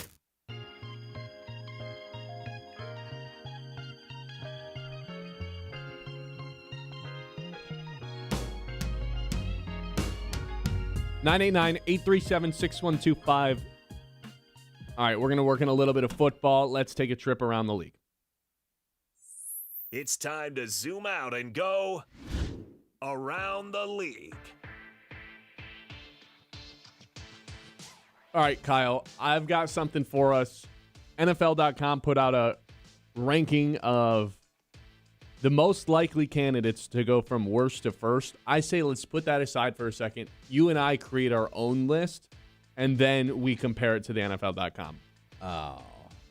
I was hoping I would get what, like, Brad got yesterday. Like, name every quarterback in the league. No. Name all 32 teams. No. That was pretty good to listen to, yeah. Thanks. All right, continue. So who's the most likely team to go from worst to first? I think it's pretty obvious. I think it's the Detroit Lions. Let me pull up the standings. I want to make sure I'm not being biased here. I don't know, man. I vote the Lions. I don't know, man. Fourth place schedule. They're one of the favorites to win the NFC. I think that's the only logical answer. But like Jeremiah Love went third overall. Like, oh, relax. They also were the best last place team last year, the only one to go above 500. Yeah, it's obviously the Lions. And since you brought up the Cardinals, I think I'll just throw them get last. out in front of it and put them last right now. That's tough because the New York Jets also were fit this mix. Yeah, but as far as the Jets don't have two. You're right. They kind of do have two contenders in their division. But the Dolphins also could be last, so that like helps the Jets. Yeah. Whereas the Cardinals, there's no way they're better than any three of those other teams, but right? This is black and white though. It's not can you finish third. It's can you go first to worst or worst to first. Yeah, no, it's the Cardinals. That division, the NFC West has three like juggernauts in it. Yeah. Whereas the AFC East has the Bills, and like we all expect the Pats to kind of fall off this year. Regress. Miami's I don't know about blow. fall off. Fall off seems aggressive. From 14-3. Would you be shocked if they went 10-7? No. I think that's kind of falling off. A 4-win difference, losing four. I just still games. think they're going to be good. Sure. But yeah, I would say the Cardinals should be 8th and the Lions should be first. Okay. So now that we've got that figured out, who's the second most likely team to go from worst to first? Okay. I have a pick. So a lot of this has to fall into like what division is the most wide open, not about the best team. Like I think there are some teams that are going to be better than others, but as far as can you actually win your own division, that's where it gets tricky. I think there's, based on everything you just said, one team that pops out that's like bold, underlined, italicized, sticking out. Okay, because I have one too. Is it the New Orleans Saints? It is the New Orleans Saints, yes, because the Saints aren't going to be better on paper in my brain than like the Giants or than like even maybe the Titans. But as far as winning the division, I have no idea who's going to win it. How many years in a row have we been saying this about the NFC South, though? It's like, yeah, it's kind of just a crapshoot. But knows? It is, though. It always is. Yeah, like it's a team with an 8-9 record won it last year. We say it every year because it just is. Yeah, I'll go with the New Orleans Saints. Yeah. I like that they brought in Tyson. You know, you have a true number one receiver now.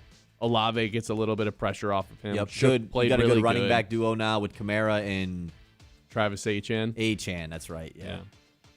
We'll see what happens with their defense. I'm not going to tell you I'm an expert on New Orleans defense right now, but that division's wide open. I don't know what to expect from Tampa with no Mike Evans on offense. I was a little surprised yesterday to see that Atlanta had the longest odds to win the division. Really? I think they have the best roster. They just have worst QB ? By far the worst quarterback situation in that. Are you talking NFL or that division? Yeah, just that division. Yeah, by far. Right? We're convinced that Tyler Shook is like a legit dude though? He's better than Tua, the combination of Tua and Michael Penix. That's true. If you don't know who your quarterback is week one, which it's probably going to be Tua because of Penix's injury, but either way, it's like you don't really know who your quarterback is. Is it more likely that Tyler Shook is the second best quarterback in this division or the worst? Second. Yeah, second. Because of Bryce Young? Because of Baker. Well, yeah, but I'm saying that he's over Bryce Young. Oh, yeah, I think that's more likely than him being last. Correct. All right. The other last place teams The Raiders might have to be. The Raiders, I think, have to be. But, like, the Jets have 0% chance. Like, the Jets will not. There's a 0% chance they win. I think then let's go Jets, 7, Miami, right here, 7-6. What, Miami? What do you mean Miami? Oh, they didn't go. They weren't last year, were they? No, the Jets were last. They're in the same division. Yeah, you're right. Okay. So I think it's the Jets 7, and I think the Raiders have to default go to 6, even though I think they could be fine. It could be a frisky They're team. in that division, dude. They're not winning that division with Denver, LA, and Kansas City, like 3 teams that we kind of all expect to make the playoffs. Right? Are they? Should they be ahead of the Browns? I don't think so. I don't think so That either. sounds ridiculous to say, but like they're a better team on paper than the Browns. But once again, that division, the AFC North is. So can we go Browns 5 at least? Because I think the next team, I want to put the Titans at 3. I think we could put the Browns at 5 because I think there's a debate for 3 and 4. That would be the Titans, and who's the last one? The that New I'm York missing? Giants, who I think are better than the Titans on paper. I think the Giants are better than the Titans. I know we like to do a lot of hating on New York on this show. I think they're better. Tennessee did win 3 games at the end of the day last year. Now New York won 4, but I think it's much more likely if there's a surprise team that it's like, even if they don't make the playoffs, it's like, whoa, this team won 8 games, and it was like a huge success for this team, and they were like in the playoffs, in the hunt in week 17. I think it's more likely to be the Titans and the Giants. But I don't think consensus agrees with me. I also just don't know if like that would even be that big of a shock. If the Titans or Giants won 8 games? Yeah, like I think both of their Tennessee's over-under is over-unders are 6.5. Like, you're winning one more game more than you're over. Is that like a big shock? I don't think so. Is there juice on the over or under? Plus 115 for the over. So I guess people expect them to win 6 games. So 2 more games. I think if than either of expected. those teams won 8 games, it'd be a little surprising. Whereas like the Giants over-under has juice on the under. Like it's minus 165. For no, 6.5? their over-under is 7.5. Their over-under is 7.5, yeah. With just a plus 105 on the over. So I personally think the Titans are more likely to go from worst to first. I'm not saying that that's what the article will think. Right. So like let's rather than talk about the teams, the divisions themselves. The AFC South feels more open. I think I do lean agreeing with you. I would say Jacksonville's due for some regression with the first place schedule, but then again, the first place schedule this year is not that bad. Yeah. You get to play the Steelers, you get to play The Broncos and Pats. the Broncos and Pats. Yeah, both of which, like you don't have to play the Chiefs. Yeah, like Ravens, the second place schedule is just much harder. Correct. And even the third place schedule is not like easy with the 'Cause Chiefs the being Chiefs in are there. still And in the there, Colts, yeah. like the Colts will be at least frisky this year. Man, the fact that Jacksonville and Houston each went into the playoffs on a 8-game plus win streak last year kind of just gets forgotten about. That division still feels more wide open to me, just with the quarterback play being pretty up in the air. Whereas Philly is just going to be good. Like you can just guarantee Philly for double-digit wins. I think the Cowboys could be and the pretty Cowboys good this year could too. be good. And Washington is at least due for some sort of bounce back. Whether that, now I don't know how big of one, but like they're going to win more than 5 games this year. So you think they win 5 or less games? I don't know. I just don't really believe in Feels pretty anything low. that team ever does. Okay.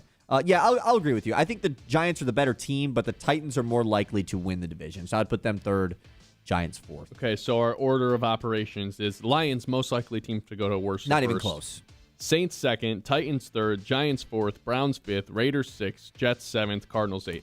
Let's compare our list to NFL.com. Kevin Patras. Man, Kevin is not going to have the same as us. No, he has not the like Saints us. as the most likely team over the Lions, which I think in its own right is insane.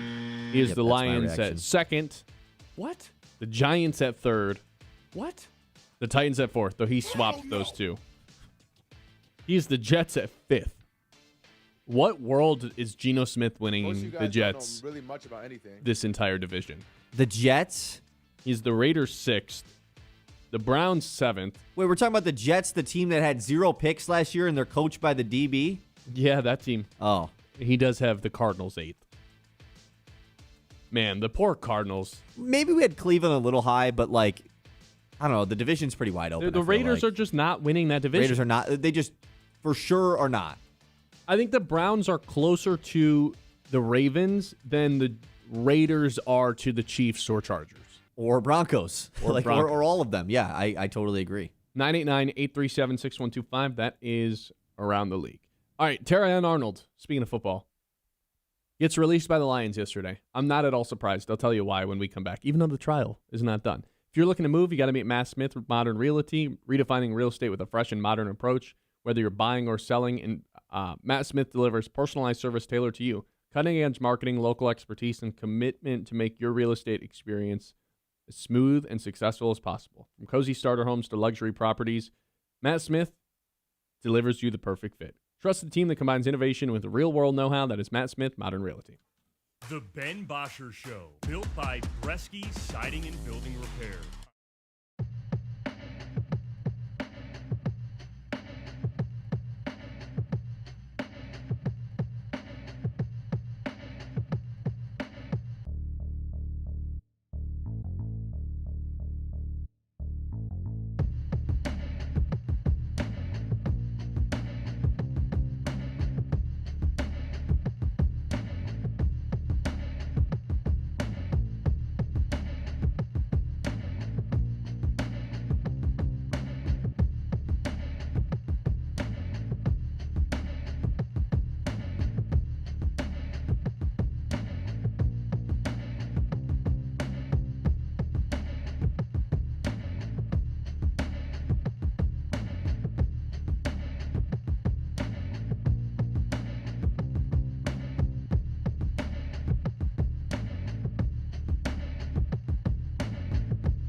by Bresky Siding and Building Repair on 100.9 The Mid.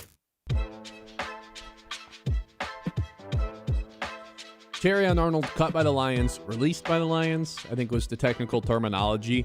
I am not at all surprised by this. I see, and there's a reaction of why is the trial not being complete? Like, what if Terrion Arnold is found innocent in all of this and the Lions got ahead of themselves and should have just let this whole legal process play out?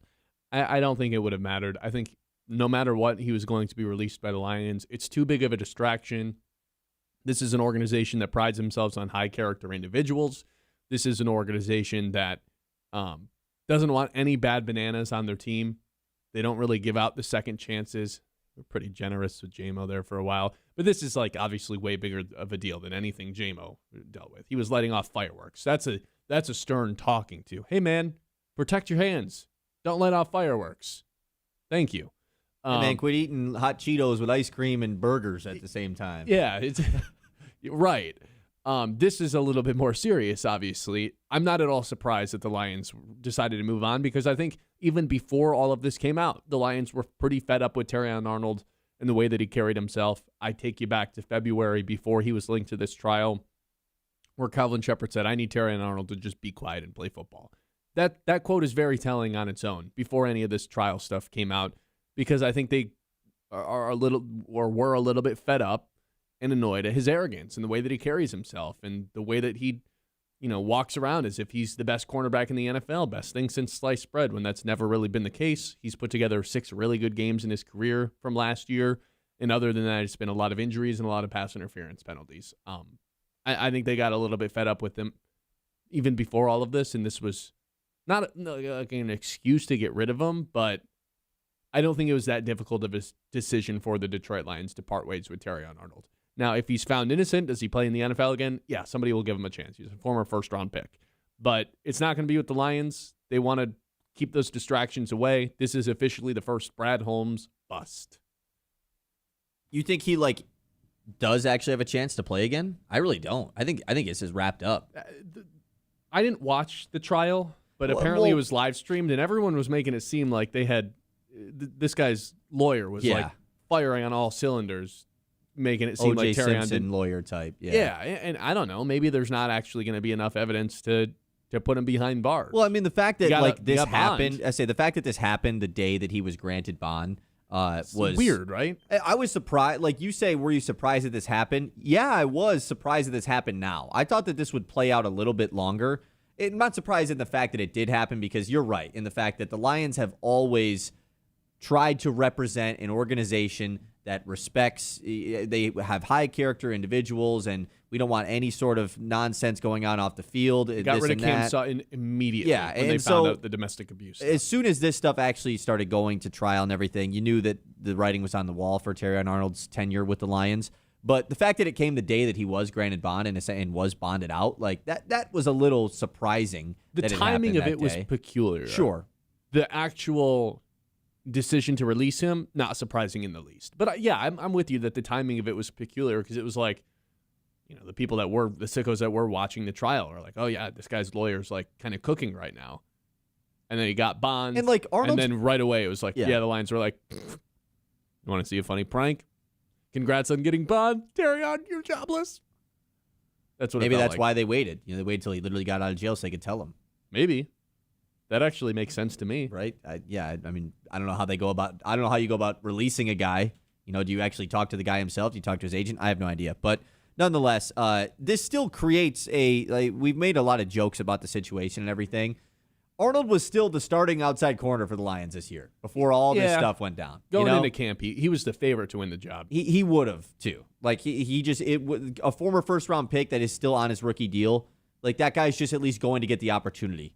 Correct. To start the season. And it's not like he was so bad in the fact that, no, we're cutting him now. No, he put together some good games last year when he was healthy. He just was rarely healthy. He would have never been cut if none of this stuff went down. And so it does now, like you said, officially make him a bust, but truly makes the 2024 class of the Lions. If you want to circle any reason for why this window has been pretty short for Detroit, if it only was a 3-year window and they never really get back to relevance, it's the 2024 class because And they may as well have traded every single one of those. The fact that your year. first-round pick in that class, coming off of like having unreal classes for multiple years in a row, your first rounder in that class has been cut before the end of his rookie deal.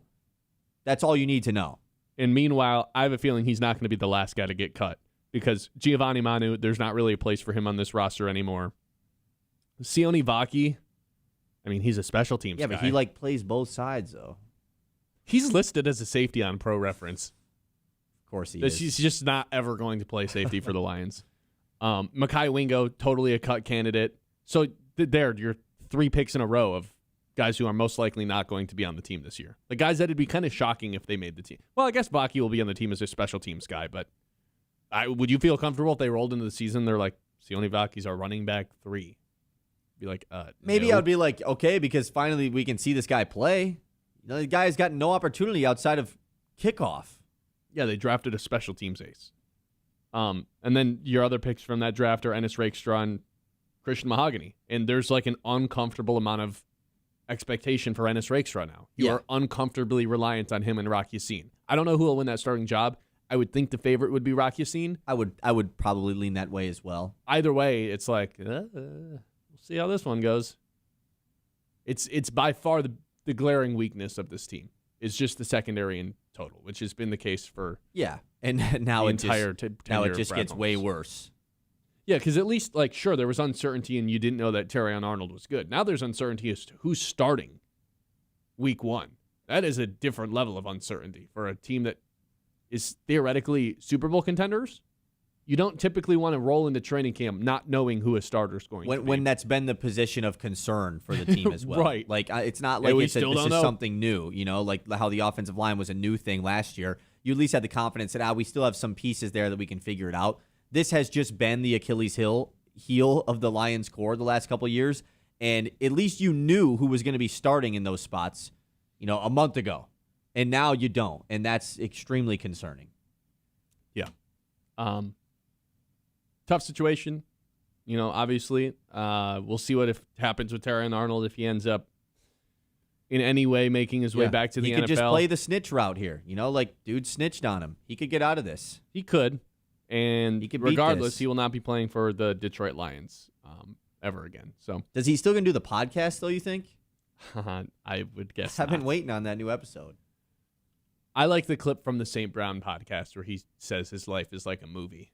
That's my favorite Terrion Arnold quote. Your life is like a Netflix documentary soon. When the seasons change, Maple Hill Nursery is hard at work for you. They offer professional snow plowing in the winter. You don't got to worry about that right now, but you can worry about the spring and fall cleanup and mowing services during the summer to keep your lawn in top shape all summer long. From winter to spring and everything in between, Maple Hill Nursery is your all-season lawn and landscape partner right here in Midland. All right, 11 o'clock hour on the way. Let's circle back to Jalen Duren. I'm going to tell you why it's total BS. I'm sniffing it out that Jalen Duren is not going anywhere. He's going to be on the Pistons next year. I'll tell you exactly why, despite all the rumors, when we come back. The Ben Bosscher Show, built by Bresky's.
Pinconning, Bay City, Saginaw, Midland.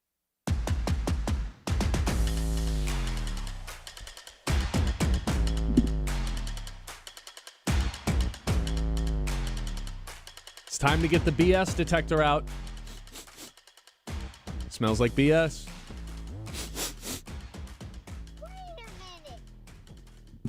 They're saying Jalen Duren's going to have a sign-and trade with either the Kings or the Lakers. He's got a meeting with both of those teams today to try to work out a potential deal to where he feels disrespected by the Pistons, where they haven't offered him a max deal.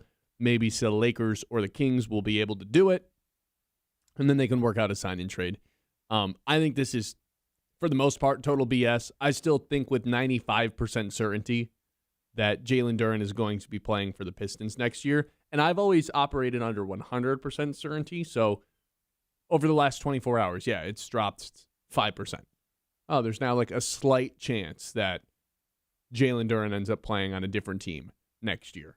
I still think this is mostly just a leverage play on behalf of Duren. If I'm Jalen Duren, I'm not getting the number that I want. Okay. Hey, Detroit, guess what I'm going to go do? I'm hopping on a plane. I'm going to go to California and talk to both the Kings and the Lakers. See what they have to say. See if they'll offer me what is the equivalent for them of a max deal. And if they do that, okay, then all of a sudden the Pistons have to up the price. The only thing I've learned from this whole Jalen Duren saga and the play-by-play updates from different reporters yesterday is that Jalen Duren's probably going to be a little bit more expensive than we thought he was going to be. I still think he's going to end up being on the Detroit Pistons next year. Yeah, he is. And all of this stuff has been semi-concerning. Like, it's not good updates to get, but it's easy to detect the BS, like you said. It's easy to see what is being reported and be like, okay, man. At what point are we just saying bold-faced lies? Yeah. I really want to play for Sacramento. Yeah, that's probably where you crossed the line. Like, hey, what? it was believable until you said that. That's now what it I'm saying. discredits Like, everything else you said. If you're saying, like, man, Sacramento has interest and Jalen Duren, really all he cares about is getting the max, and Sacramento would be willing to give him the max in some sort of sign and trade, even though they have two young centers that they like, sure, whatever. I'd be a little nervous. I could get behind that, and I would be more nervous. It's the second I see, Duren has said he's adamant that he really wants to play for Sacramento. Said no one ever.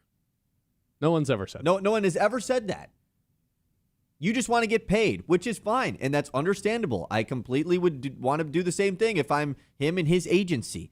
But the fact that this has gotten to this point where just straight up bold-faced lies are being put out there. I love Sacramento, man. I love everything that city's about. They got a baseball team, right? Don't they? Yeah. I think. For now. For you.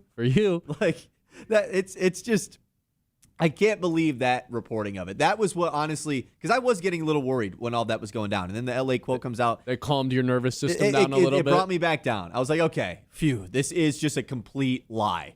Thank God. No, the Lakers, they could come in and do some weird stuff, because if they're going to lose LeBron, and it sounds like they're probably going to, that frees up a good amount of cap space for them to, I mean, not that that's on the books right now anyway, but I've always worked under the impression like, they're going to have to give LeBron a good amount of their cap space. That might not be the case, and maybe they will have enough money to sign Jalen Duren and offer him that sort of deal. That's where I get a little bit nervous. But either way, the Pistons have the opportunity to match. They own his rights no matter what. They have to sign off on a sign-in trade. This isn't just a one-person. Yeah. Jalen Duren decides he wants to go to L.A. Too bad. And that's just going to be what happens. Too bad. You're coming back to Detroit, and you'll fine. You'll get the money. You won. Congratulations to Duren and his agent. You won. And I will say, last week we were talking about how Trajan Langdon has handled this beautifully, perfectly. Okay, now Jalen Duren and his camp have the upper hand right now. It's going to be, how does Trajan Langdon respond, and what is the end number going to be? It's not where he's going to play. It's what the number is going to be in Detroit. That's the only reason why the Lakers one is just a little bit more, not concerning, but it feels more realistic in the fact that if you are doing the Sacramento sign-and-trade thing and they're not willing to do this, well, if you're getting back Sabonis, it's the point that you continue to make. You're paying that amount of money. Nonetheless, whether it's to Duren or Sabonis. Yeah, so I'd why rather not do it just to the match? 22-year-old. Why not just match the contract if that's the case? The Lakers situation is a little bit different. I still don't know as far as how they would have to wiggle their way around giving the max to Jalen Duren. There'd be nothing I'd want on their sign-in trade other than Reeves, and I don't even think they would do that. Right? Like, there's nothing of value where I'm like, if you give us Reeves and a pick, then that's a fair trade-off. They don't have anything that's worth trading. I don't think they'd be down to trade Reeves, right? No, I don't think at all. I think they would probably try to finesse a way to do it without that. This is just classic Lakers bringing in somebody just to say that they brought in somebody. Any available star that just has his name in rumors, the Lakers are interested. Yeah, this is just classic. It is classic. Whereas there is a legit swap with Sabonis. And as I stated a lot in the 9 o'clock hour, like, okay, if you think Sabonis is 5 to 10% better than Jalen Duren on offense, that's fine. I'm not going to tell you you're totally wrong on that. But you're paying $46 million to Sabonis, or you're paying $44 million for Jalen Duren. Is it worth essentially the same price, $2 million difference? And we both agree and overpay either way. For a guy who's 5% better on offense, a player who has a ceiling. His ceiling is 5% better than Jalen Duren. Or would you rather pay a little bit cheaper of a deal by a couple $1 million to a 22-year-old where we haven't necessarily seen what their ceiling can be? Like, the fact that there's legitimate human beings out there that are like, oh, no, I'd rather have Sabonis. That's an asinine to me. That's asinine in my opinion. But I guess I agree. I just think, is there a real world where if Jalen Duren does for real get this max offer from Sacramento tonight, tomorrow, in 2 weeks, whenever it is, are the Pistons legit at a point where, like, man, we really were so adamant about not paying this for Jalen Duren that we actually are going to pull off a sign and trade? Is there any world where it's gotten to that scenario? Because Trajan Langdon and the Pistons have done a really good job of playing hardball up to this point. Mm-hmm. Every single report you see is like, yeah, they're just not willing to pay him over $40 million. They want to get him in somewhere in the 30s. Oh, he says I'm going to explore sign and trade opportunities. Boom, an hour later, Chris Haynes is on it saying, no, the Pistons want to bring him back. They just don't want to max him out. Like, everything that the Pistons have done so far up to this point has been right. Is there a world where them being so adamant about not wanting to pay him to that point, where he does get the max from Sacramento, they're like, I mean, this is kind of a blown over situation now at this point? I sure hope not. I don't think so, because but I think you can ultimately overpaid. Yeah, I think you can ultimately pay him and it not be a problem once he gets to, the team workouts in the summer. Because again, this is not a problem with the Pistons team and coaches. This is simply a front office, and that's fine. You don't have to love your front office. You don't have to love Trajan Langdon if you're a player. As long as it doesn't bleed over into the roster construction and the chemistry with the team, and I have no reason to think it would be. I would hope they're not stubborn enough to just be like, well, we already said we're not paying him $40 million, so we're just not going to do it. Bam, here's Domantas Sabonis. I would hope that's not Zach LaVine, the way that they would want to operate things. But I guess you never know until it actually happens. If that's the situation it goes to, like, I want 2 first-round picks attached to Sabonis plus some seconds. That's the only way I'm doing it. Need the seconds. Yeah, you may as well. I want to feel like I won the trade, Yeah. And I'm not going to feel like I won the trade if it's just a 1-for-1 swap of a guy who's 8 years older. I'm not going to feel like I won the trade at all. So attach some first-round picks to those, unprotected. And then maybe I'll feel a little bit better about it because the Pistons could luck their way into, like, winning a lottery, even with being a good team. Until I have video proof of Jalen Duren saying, I want to be in Sacramento, I'll never believe it. Oh, there's an AI bot getting on that right now. It'll be Jalen Duren hey, man, saying all the top 10 things about licorice? Sacramento. What? Things that have never been said. Oh. Yo, you want to go see Jelly Roll this weekend? Give me another one. These are good. These are good. Black licorice. It's terrible, man. I was going to make a pineapple on pizza joke, but I won't offend those people. Hey, you want to go to the Bay City National Beach State Park? I got one. Yo, let's go watch the Savannah Bananas. It's way better than the Major League Baseball. The issue is they're asking is people that think that. Yeah, no, I'm aware. 989-837. I'm Ben Bosscher. I love soccer. I'm going to watch every game. What is happening? I feel like I've lost the reins of this show before. That's what happens when I'm gone for a day. I have to make up for Come 2 back days. with vengeance. Yeah. 989-837-6125, Midland Area Community Foundation. They're dedicated to strengthening our community through generosity and connection, supporting local nonprofits, scholarships, and projects that make Midland a better place to live, work, and play. It's the Midland Area Community Foundation. This is the Ben Bosscher Show. Be right back with a Casey Mize combo. The Ben Bosscher Show, built by Bresky Siding and Building Repair on 100.9.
Do you have any other thoughts on the Jalen Duren thing before we move on to Casey Mize? Is there any bow that you want to put on this conversation that we've been having since 11 o'clock? I think all I'll say is this situation is not going to be resolved tonight. Like, I think that some Pistons fans are like, 6 p.m. tonight at free agency, No. we'll have this solved. I don't think so. I think this is going to be played out pretty long. The last thing I'll say is, as of right now, the Pistons have had a pretty awful offseason. I don't think they're... You think so? I don't think they're better than they Awful? were. Awful as in they didn't get any better as of right now. They traded Isaiah Stewart for Abuka Okori.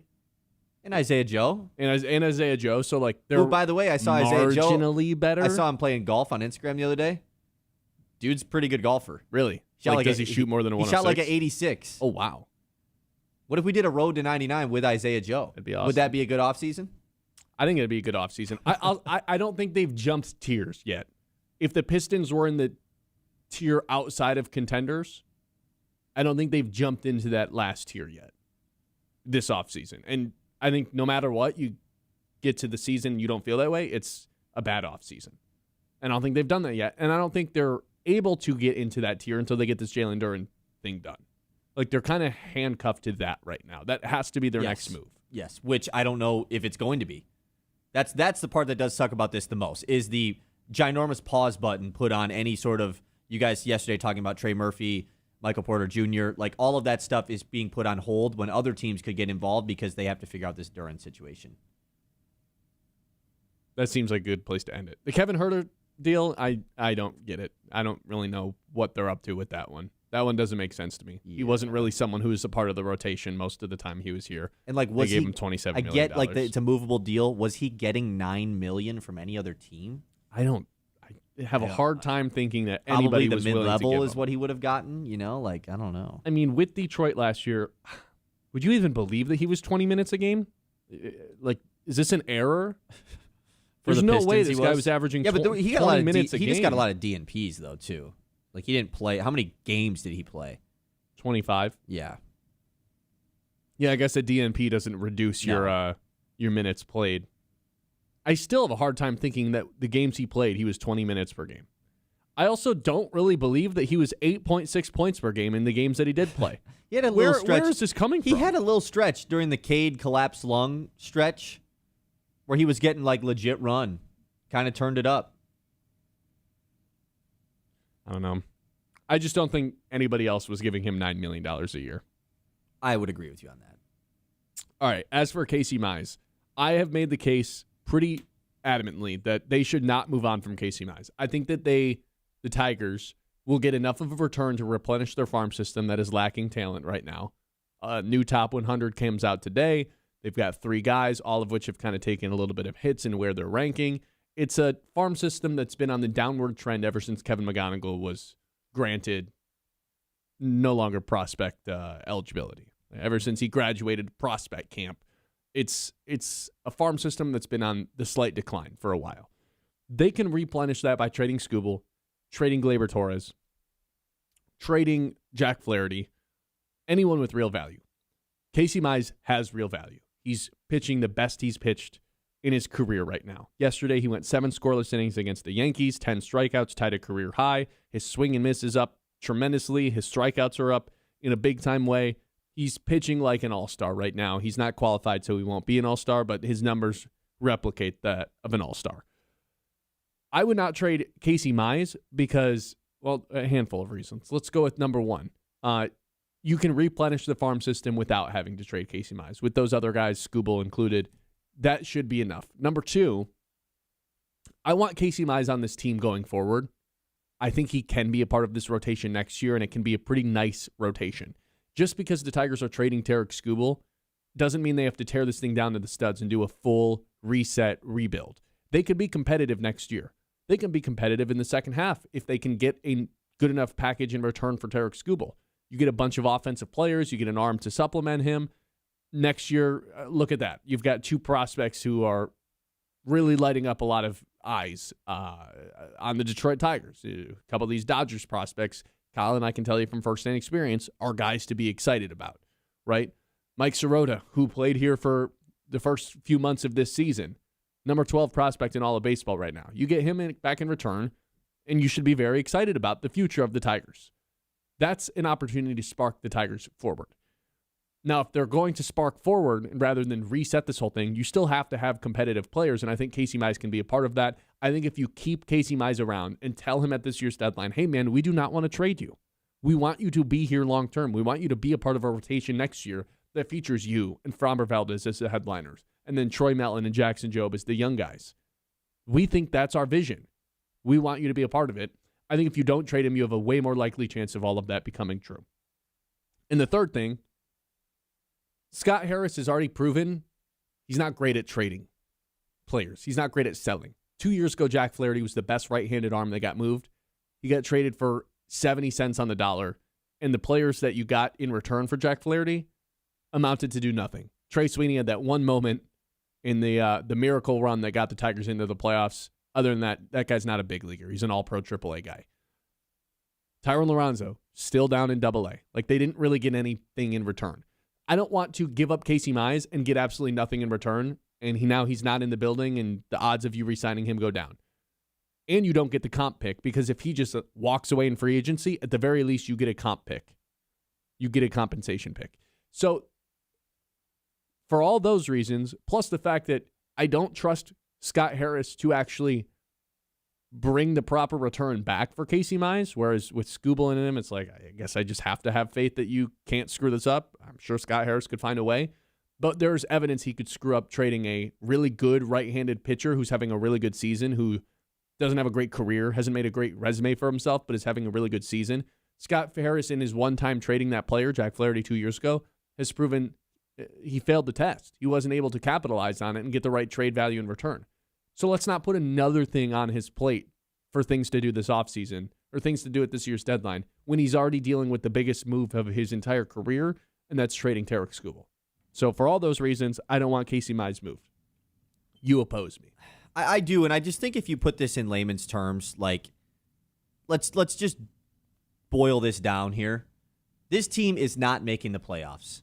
You have a pretty incredible asset on your hands in Casey Mize, who a lot of contending teams would desire, would be pitching in the first couple games of a playoff series for any sort of contending team, who is an expiring contract, who, whether he's on your team or not in August, will not be on your team in October. Mm-hmm. Not trading that guy at all is just the irresponsible thing to do. It just is. Now, you throw in all the other factors that you already are going to be trading Tarek Skubal and Jack Flaherty and maybe Gleyber Torres. Sure, I understand those perspectives. I get it. But if you just dumb it down, not trading Casey Mize when this team is not going to be playing baseball in September or in October just feels like incredibly irresponsible. When you boil it down, you're right. Like, if it's in a vacuum, you trade Casey Mize. But I think all those external factors that I laid out are reasons to not. And you and I oppose each other's views on this. I don't think you're, like, totally wrong for thinking the way that you think, you know? I would imagine you don't think I'm and I think you're totally... No, okay. I mean, if you do, tell me. Well, I just think, like, what I don't really understand, and, like, you've laid it out multiple times, so it's like, there's no need for me to oppose it again, is the whole, like, well, I think if they keep him in the building for 2 extra months, it's going to change his mind on whether he comes back or not. Like, the guy hasn't been in the organization for 9 years. Those extra 2 months are going to change the fact whether he wants to come back in free agency or not? I mean, like, if you were in his shoes and you got blindside traded, like, this isn't a blindside. This is how baseball works. Sure, maybe not blindside, but if you got moved, yeah, I think there'd be a little bit of a sour taste in your mouth of like, oh, I liked it here. I didn't want to move, and now all of a sudden you are. I think there's a human element to it too that you can't measure. You know? Well, that I don't know. You know. So that's just the part that I just don't understand. It'd be different if he had like another year on his deal and you were saying, well, this is his max value because a team could get him for a year and a half. He's going to be a free agent going into a free agency when we don't even know how the rules are going to work. We don't even know if anything with the salary cap is going to work out. So I would rather just get any sort of return for that guy, especially when I feel like it could be pretty good, rather than nothing and like, oh, I guess we'll take the 38th pick in the draft if we don't re-sign him.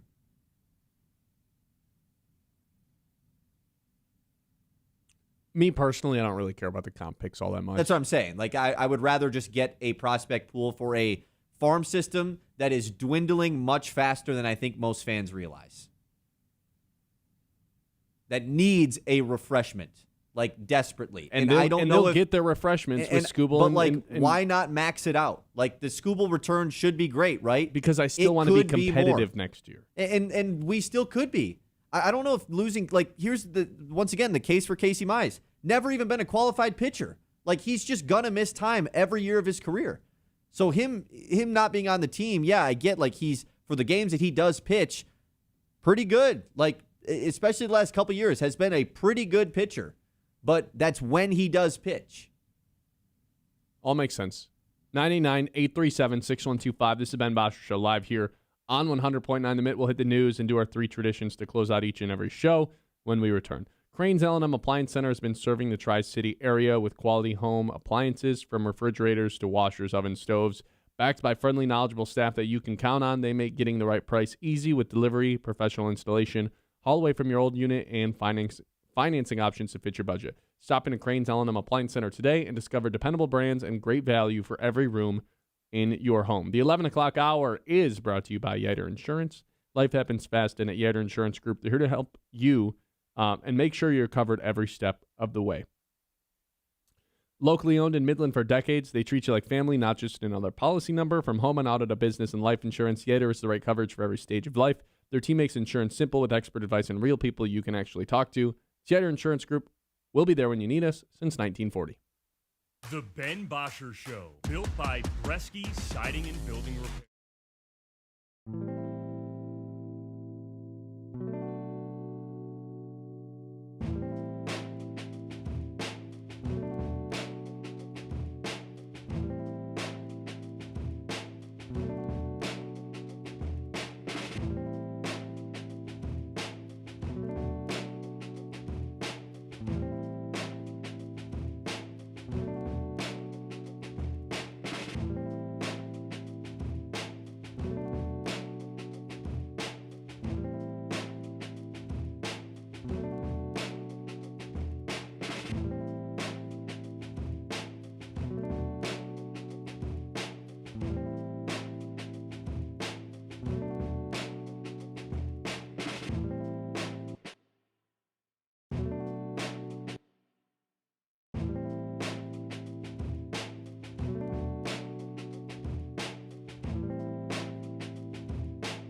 Building Repair on 100.9 The Mid.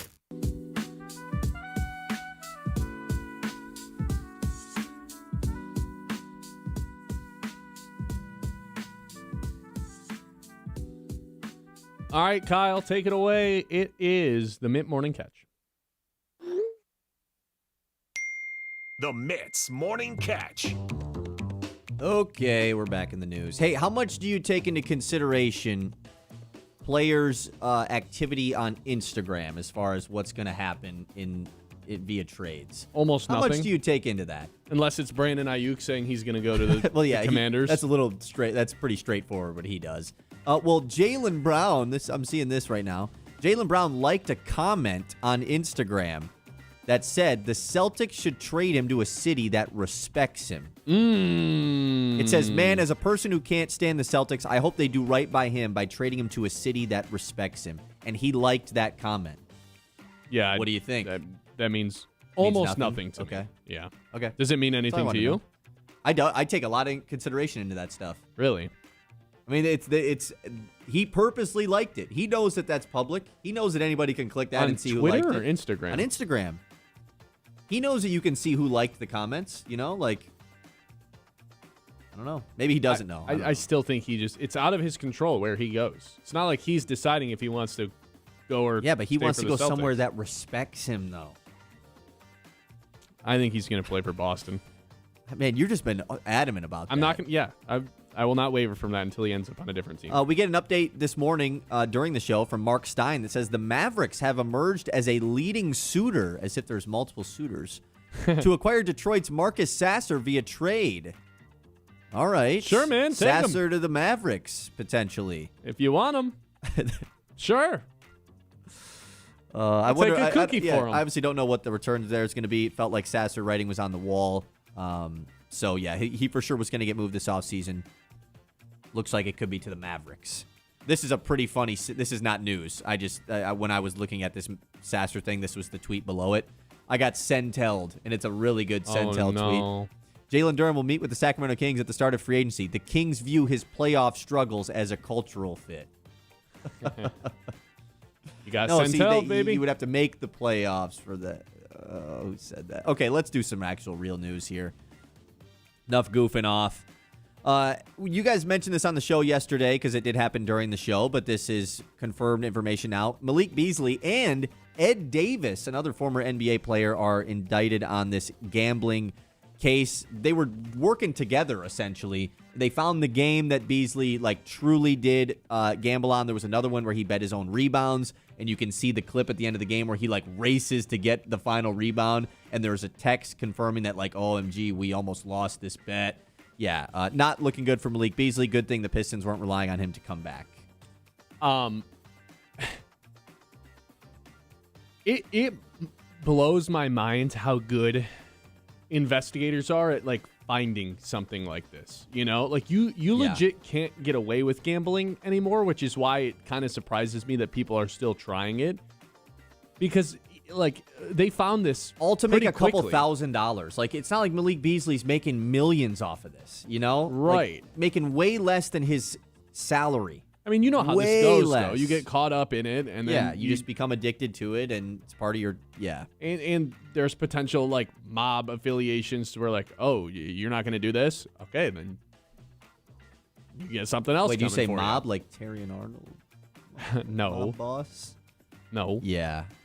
Richard in our YouTube chat, by the way, says Sasser plus Karras for PJ Washington. Let's go. So Brad was just talking about. I would do that. Yeah, PJ would be a really PJ good would fit. be an incredible fit. 100%. I would definitely be a big fan of that. Speaking of gamblers, old news, but it happened this weekend, and I wanted to mention it. The CFL, the Canadian Football League, not allowing Brendan Sorsby to join their league this season. I think this is the biggest mistake the CFL could ever make. Who watches the CFL? Nobody. This could be a way for you to get people to watch the CFL, or at least pay attention to Sorsby via it. I would so allow him to play in this league so quickly. I would be wanting him to play in this league. From the CFL standpoint, yes. My reaction to this is, oh, he's never going to play football again. He's done. There's nowhere for him to play. If and that league is saying no. There's no chance that he can take a full year off and then an NFL team welcomes him in. Because what would he be eligible for the draft, or would he be? He technically can go to the draft next year. Like, there's nothing stopping him from going to the draft next year. Just no chance that he gets drafted. There's no way that you can take a full year off amidst an entire investigation and then still get drafted. I just think his career is done, and I think it should be done. And I don't really feel bad. Yeah, that's fair. Okay, let's talk about the World Cup. We have yet to do that today. World Cup update. Yesterday, we had potentially the biggest upset, at least now that we're in the knockout round. So it is the biggest upset so far of the tournament. Paraguay defeats Germany in penalty kicks. Pretty insane upset. I think Paraguay was like the 34th ranked team or something. So defeating Germany, pretty awesome to see that. Morocco also knocks out the Netherlands via a shootout. And then Brazil defeats Japan 2-1. All pretty good outcomes yesterday. 3 pretty good games. You got 3 more today. Ivory Coast versus Norway. That's an afternoon game. France, Sweden is tonight at 5. France heavy favorites there. What's the primetime game? And then Mexico, Ecuador at 9. That one's an even spread, too, I saw. Is it? Or not even, but like it's pretty close. Mexico's plus 120 to win without a shootout, and Ecuador's plus 275. So it's I guess it's not even the closest one today. Yeah, I don't really know. Okay, Tigers, they won 7-3 last night, but the something that we haven't mentioned, A.J. Hinch, his 1,000th career managerial win. 1K. Shout out to A.J. Hinch, right? Shout out to A.J. Hinch. About to be his on last the win? unemployment list sooner rather than later. On. You don't want him back next year, do you? I want him back more than Casey Mize. Seriously? No, I'm joking. About to say, are you serious? Yeah. Tigers back tonight at 7:05, and this is a big one. We finally get it. Tarek Skubal versus Cam Schlittler, the back-to-back Cy Young against the maybe Cy Young of this year, but it feels like they're just kind of giving it to him because there's no other option. But still, he is the front runner to win the Cy Young this year. TBS and Prime Video, and it's still on the Detroit Sports Net. So a lot of different places you could watch this. It's primetime baseball tonight, which is good for this pitching matchup. Excited for this one. I am thrilled for this pitching matchup. I can't say I've been like all that excited every time the Tigers have been on as of late. But I don't think that's a hot take by any means. But tonight, this is two Cy Young guys going toe-to-toe. So, of course, excited about that. It sounds like Kawhi Leonard is going to get traded to the Toronto Raptors today. Brian Windhorst going on ESPN this morning saying the deal is essentially completed. They are just trying to figure out all the other essentials before they agree to it with the renewal of the league, or the renewal of the new league year happening. And Brandon Ingram is set to be the headlining piece going back to the Clippers, is what Windhorst is saying. Nothing confirmed, of course. This trade is not through, but man, Kawhi goes back to the Raptors. That's pretty fun. Where are you seeing this? He went on ESPN this morning and said it. Oh, because Windhorst doesn't tweet. That'd be really, I would enjoy that. I don't like the fact that Kawhi Leonard is coming to the Eastern Conference, but I think it'd make for a fun team in Toronto. Yeah. Combination of him and Scotty is very interesting. I think it's like a pretty good team. Yeah. Yeah, Quody says, the trade could happen today. Despite him coming off a brilliant season, the Clippers are not willing to offer Kawhi an extension right now of any sort. Well, here's the thing, too. This is just another team that got better in the Eastern Conference. Miami got better in the Eastern Conference. Toronto, if they get Kawhi, got better in the Eastern Conference. What have the Pistons done? The Knicks are the championship team, so they're the Knicks. The Pistons have, for the most part, and the Celtics stayed are going to trade away their second best player? Potentially, yeah.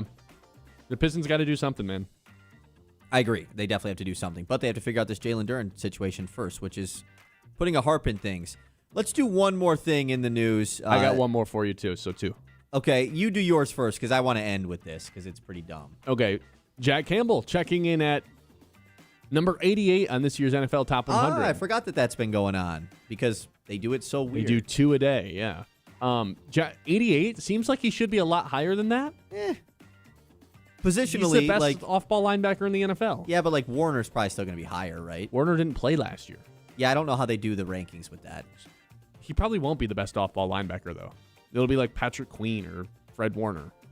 I think he'll just continue to send up this list. That feels low for a guy who was first-team All-Pro last year.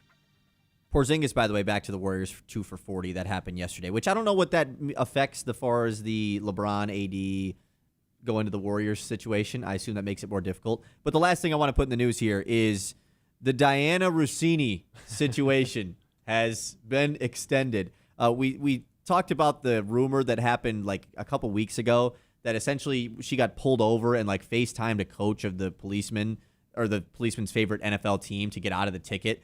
That wasn't true, but it was almost true. And there was body cam footage of this. This is on Twitter.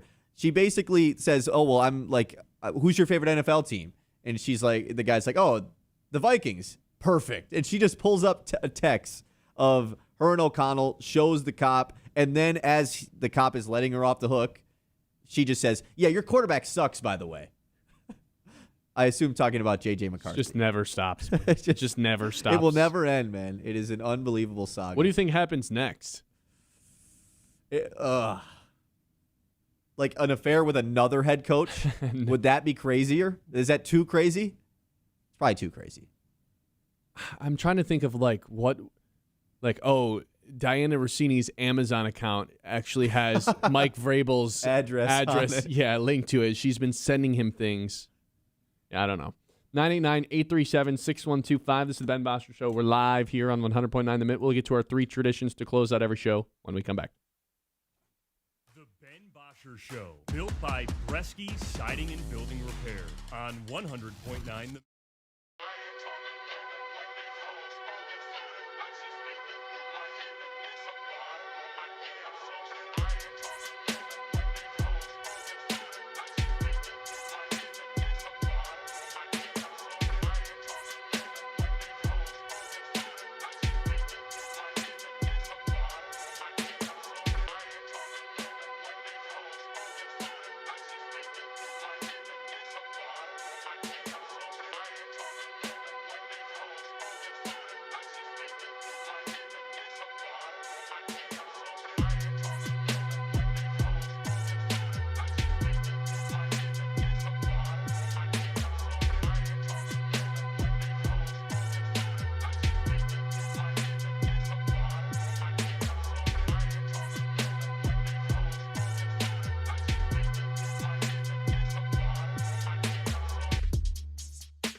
Siding and Building Repair on 100.9 The Mid.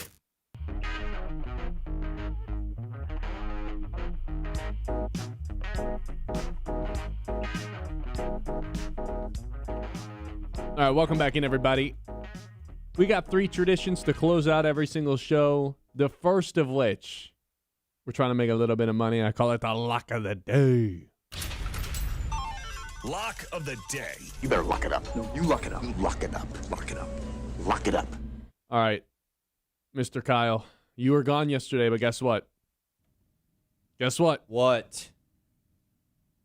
We hit. Casey Mize, we had strikeouts. He was supposed to get 6 of them, and guess what? He got 10 of them. So we got a win yesterday. What was that? I don't really know if I believe that. I don't really know if I believe if that was the lock of the day, you know? I wasn't here. I didn't see it up on the YouTube. If only there was I didn't say anything like audio on screen. element. Yeah, but it. I was just like watching and I didn't see anything like that. Yeah, if only there was like an audio element to it that you could double check. Where could I listen to that? Like on Spotify? Spotify, Apple Podcasts, YouTube. You could watch it could back I find there. it wherever I find my podcast? Yeah, pretty much wherever. Just search the Ben Bosscher Show. Okay. Yep, see, I set you up there. Okay, fine, I believe it. I will give the people an update, though, from last week. You did not win last week. My Taylor Fade went 5-0 last week. But you hit yesterday, so that's good. You're 0.91 units up in the month of June, and you know what today is, right? June 30th, which is the last day of June. Correct. You got to hit today. This is a win or go home. Because if you don't hit, you'll be minus 0.09 units down on the month. Did I win May? I think you did barely. The same. Yeah, you went 0.87 units up in May. Wow. And you did the whole, like, I'm betting Jose Soriano to have 4 strikeouts at minus 1,200 so I can solidify the month. So I respect that you didn't do that today. I also think you just didn't realize it was June 30th. Well, I knew it was June 30th. I guess I didn't realize the stakes of lock of the day. Yeah. You got to hit today, or else you go down on the month, and you have won May. It was your first win of 2026. Actually, no, you won January, too. Well, I'm going with a bet that hasn't hit in quite some time. I'm going with Tarek Skubal 3 up, 3 down to start the game at plus 115. Ooh, these are creative. He has failed to do this 3 straight games since coming back from injury. Today's got to be the day he dials it back in. He's due. And if he doesn't, well, maybe he's just not the same guy with this elbow surgery. He's got to go 3 up, 3 down today. I'm simply doing a he's due type of bet. This is a he's due type bet. It's also a he's going toe-to-toe with Schlittler, and if he doesn't get up for that, like Tarek Skubal's the most competitive guy we have on the Tigers, maybe the most competitive dude that we have in the city. He's a freak. If he doesn't get up for a head-to-head with Schlittler tonight, maybe he never gets up for a game. You know, like this is the game to get up for. I think he does. Like I think it's 3 up, 3 down. Paul Goldschmidt got him last time in the first inning. That's true. I was trying to re-jog my memory, and yes, you did this bet, but doubled it last year in June. It was Skubal 6 up, 6 down. Or the odds. Plus 230. I mean, that would be way higher now. Yeah. It was like plus 420. I say the 3 up, 3 down was probably like minus 150 in this last year at this time. So it's pretty good value. Thanks. I'm going to tail this. I'm going to tail this bet today. I like it. It's creative. It's not just like the bet that doesn't work anymore. The 2+ Yeah, we're just trying, you know. RBI thing. That was a nice little stretch there where it was like a cheat code, though. Yeah, it was a finesse for a while, and then you started to get finessed.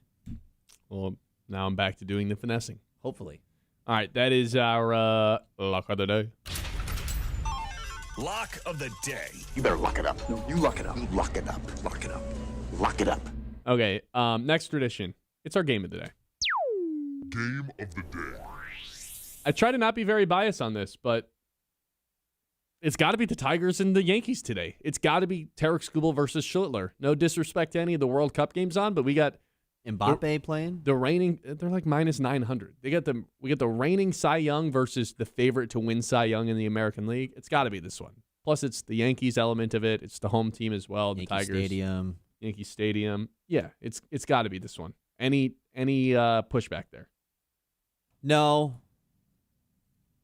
I was trying to. I felt like a comma. No, I was trying to think of something. You got the Commissioner's Cup championship game in the WNBA tonight, but wait. There's an in-season tournament in the WNBA now too? No. That's how the NBA got the idea. Really? It's been a thing in the WNBA, yeah. Oh. They just, stole it, basically, and just called it something else. I thought they stole it from, soccer leagues. No, that's been going on in the WNBA. But Asia Wilson is out in that game tonight, and her team is playing in it, so, yeah, that's pretty tough. Yeah, I'm with you. Look at you just being plugged in and knowing that was going on. That's what happens, man. It's good stuff. All right, that's our game of the day. Game of the day. I got 2 words for you. Steve Nash and Chris Paul. Must-see TV. Michigan fans, they have nothing to worry about. Oh, yeah, they do, Dusty. They got so much to worry A about. lot of things to worry about. So many Pistons things. fans hopefully got nothing to worry about, too. I don't think they do. The only thing you have to worry about is Duren getting paid a little bit more than you thought. That's all. All right, last thing we have. Let's guess what Colin Cowherd is going to open up his show with. Fox Sports Radio, The Herd. Colin Cowherd takes over at noon. Whose turn is it to go first? Who got a point yesterday? I'm not going to add it to the total or anything. It's John. It's John Vicari. He's here. The guy from New York. The guy from New York. Yeah, we haven't seen him. Oh, what's up, John? Come on, get in here. Oh, what up, John? What up, John? Come on, John, get in here. John, help us guess what Colin Cowherd's Colin Cowherd going to open with? Come on, John. Come on, dude, get in there. Come on over with the slick back hair and the shades on. The aura. The swag. What's up, John? What up, John? What up, dude? Hey. Is this mic on? I can't even hear myself. Yeah. All right. Hey, So, dude. I'm guessing what Colin's open with. Yeah. I'm But gonna. you say, get the last pick though. I'm gonna say. No. You get the last pick. We haven't picked yet. Oh. All right. Whose turn is it to go first? 1 moment. It is your turn to go first, Ben. Oh, okay. No, you get the second pick actually. Oh, Okay. right. No, John gets the first pick. Yeah. Good. Go good for stuff, it, Colin. John. All right. USA Soccer. Colin loves that. He does love that. I'll just talk USA. Or could I go World Cup, or I have to say something more specific? No, you can say either. All Like, right. either I'll will go. I'll count. go World Cup. That's what I'll open with. Yeah, that feels right. Thank you. Okay, I'll go with LeBron to the Lakers or to the Warriors. I mean, That's something that's happening, or he's gonna go to the Yeah. Warriors. Welcome from underneath I'll the rock. I'll take the John Morant situation. John Morant going to Portland. Yeah, I'll take perfect that. fit in my opinion. I'll Perfect take, fit. I'll take that. Go ahead and explain that one. Just the people there. I think Ja would fit in really well. No. The Jailblazers? Yeah. Yeah, right, exactly. I'm unsure I if think this is a ownership's. bit. I think ownership's gonna love him. Oh, okay, all there you we need, go. all you need is a firearm, no money. That's perfect. That's perfect. So I think that'd be good. All right. I can't say for basketball, What do you think, Scooble Schlittler tonight? Oh, it's gonna be fun. It's gonna be fun. Paul Goldschmidt taking Scooble deep again. Okay. Is that the lock of the day? For the third time. Yeah. No, the lock of the day was Scooble 3 up, 3 down to start Ooh, the game. okay. Plus 115. Better hope Goldschmidt's batting cleanup then. I am. Yeah. All right, 989-837-6125. All right, see you, John. See you, See ya, John. dude. Thanks for coming on. We will be back tomorrow. Subscribe on YouTube so you do not forget about it. Facebook, Instagram, TikTok, wherever you do your social media, we are there waiting for a follow from you guys. Appreciate you. We'll talk to you tomorrow for Big Win Wednesday. The Ben Bosscher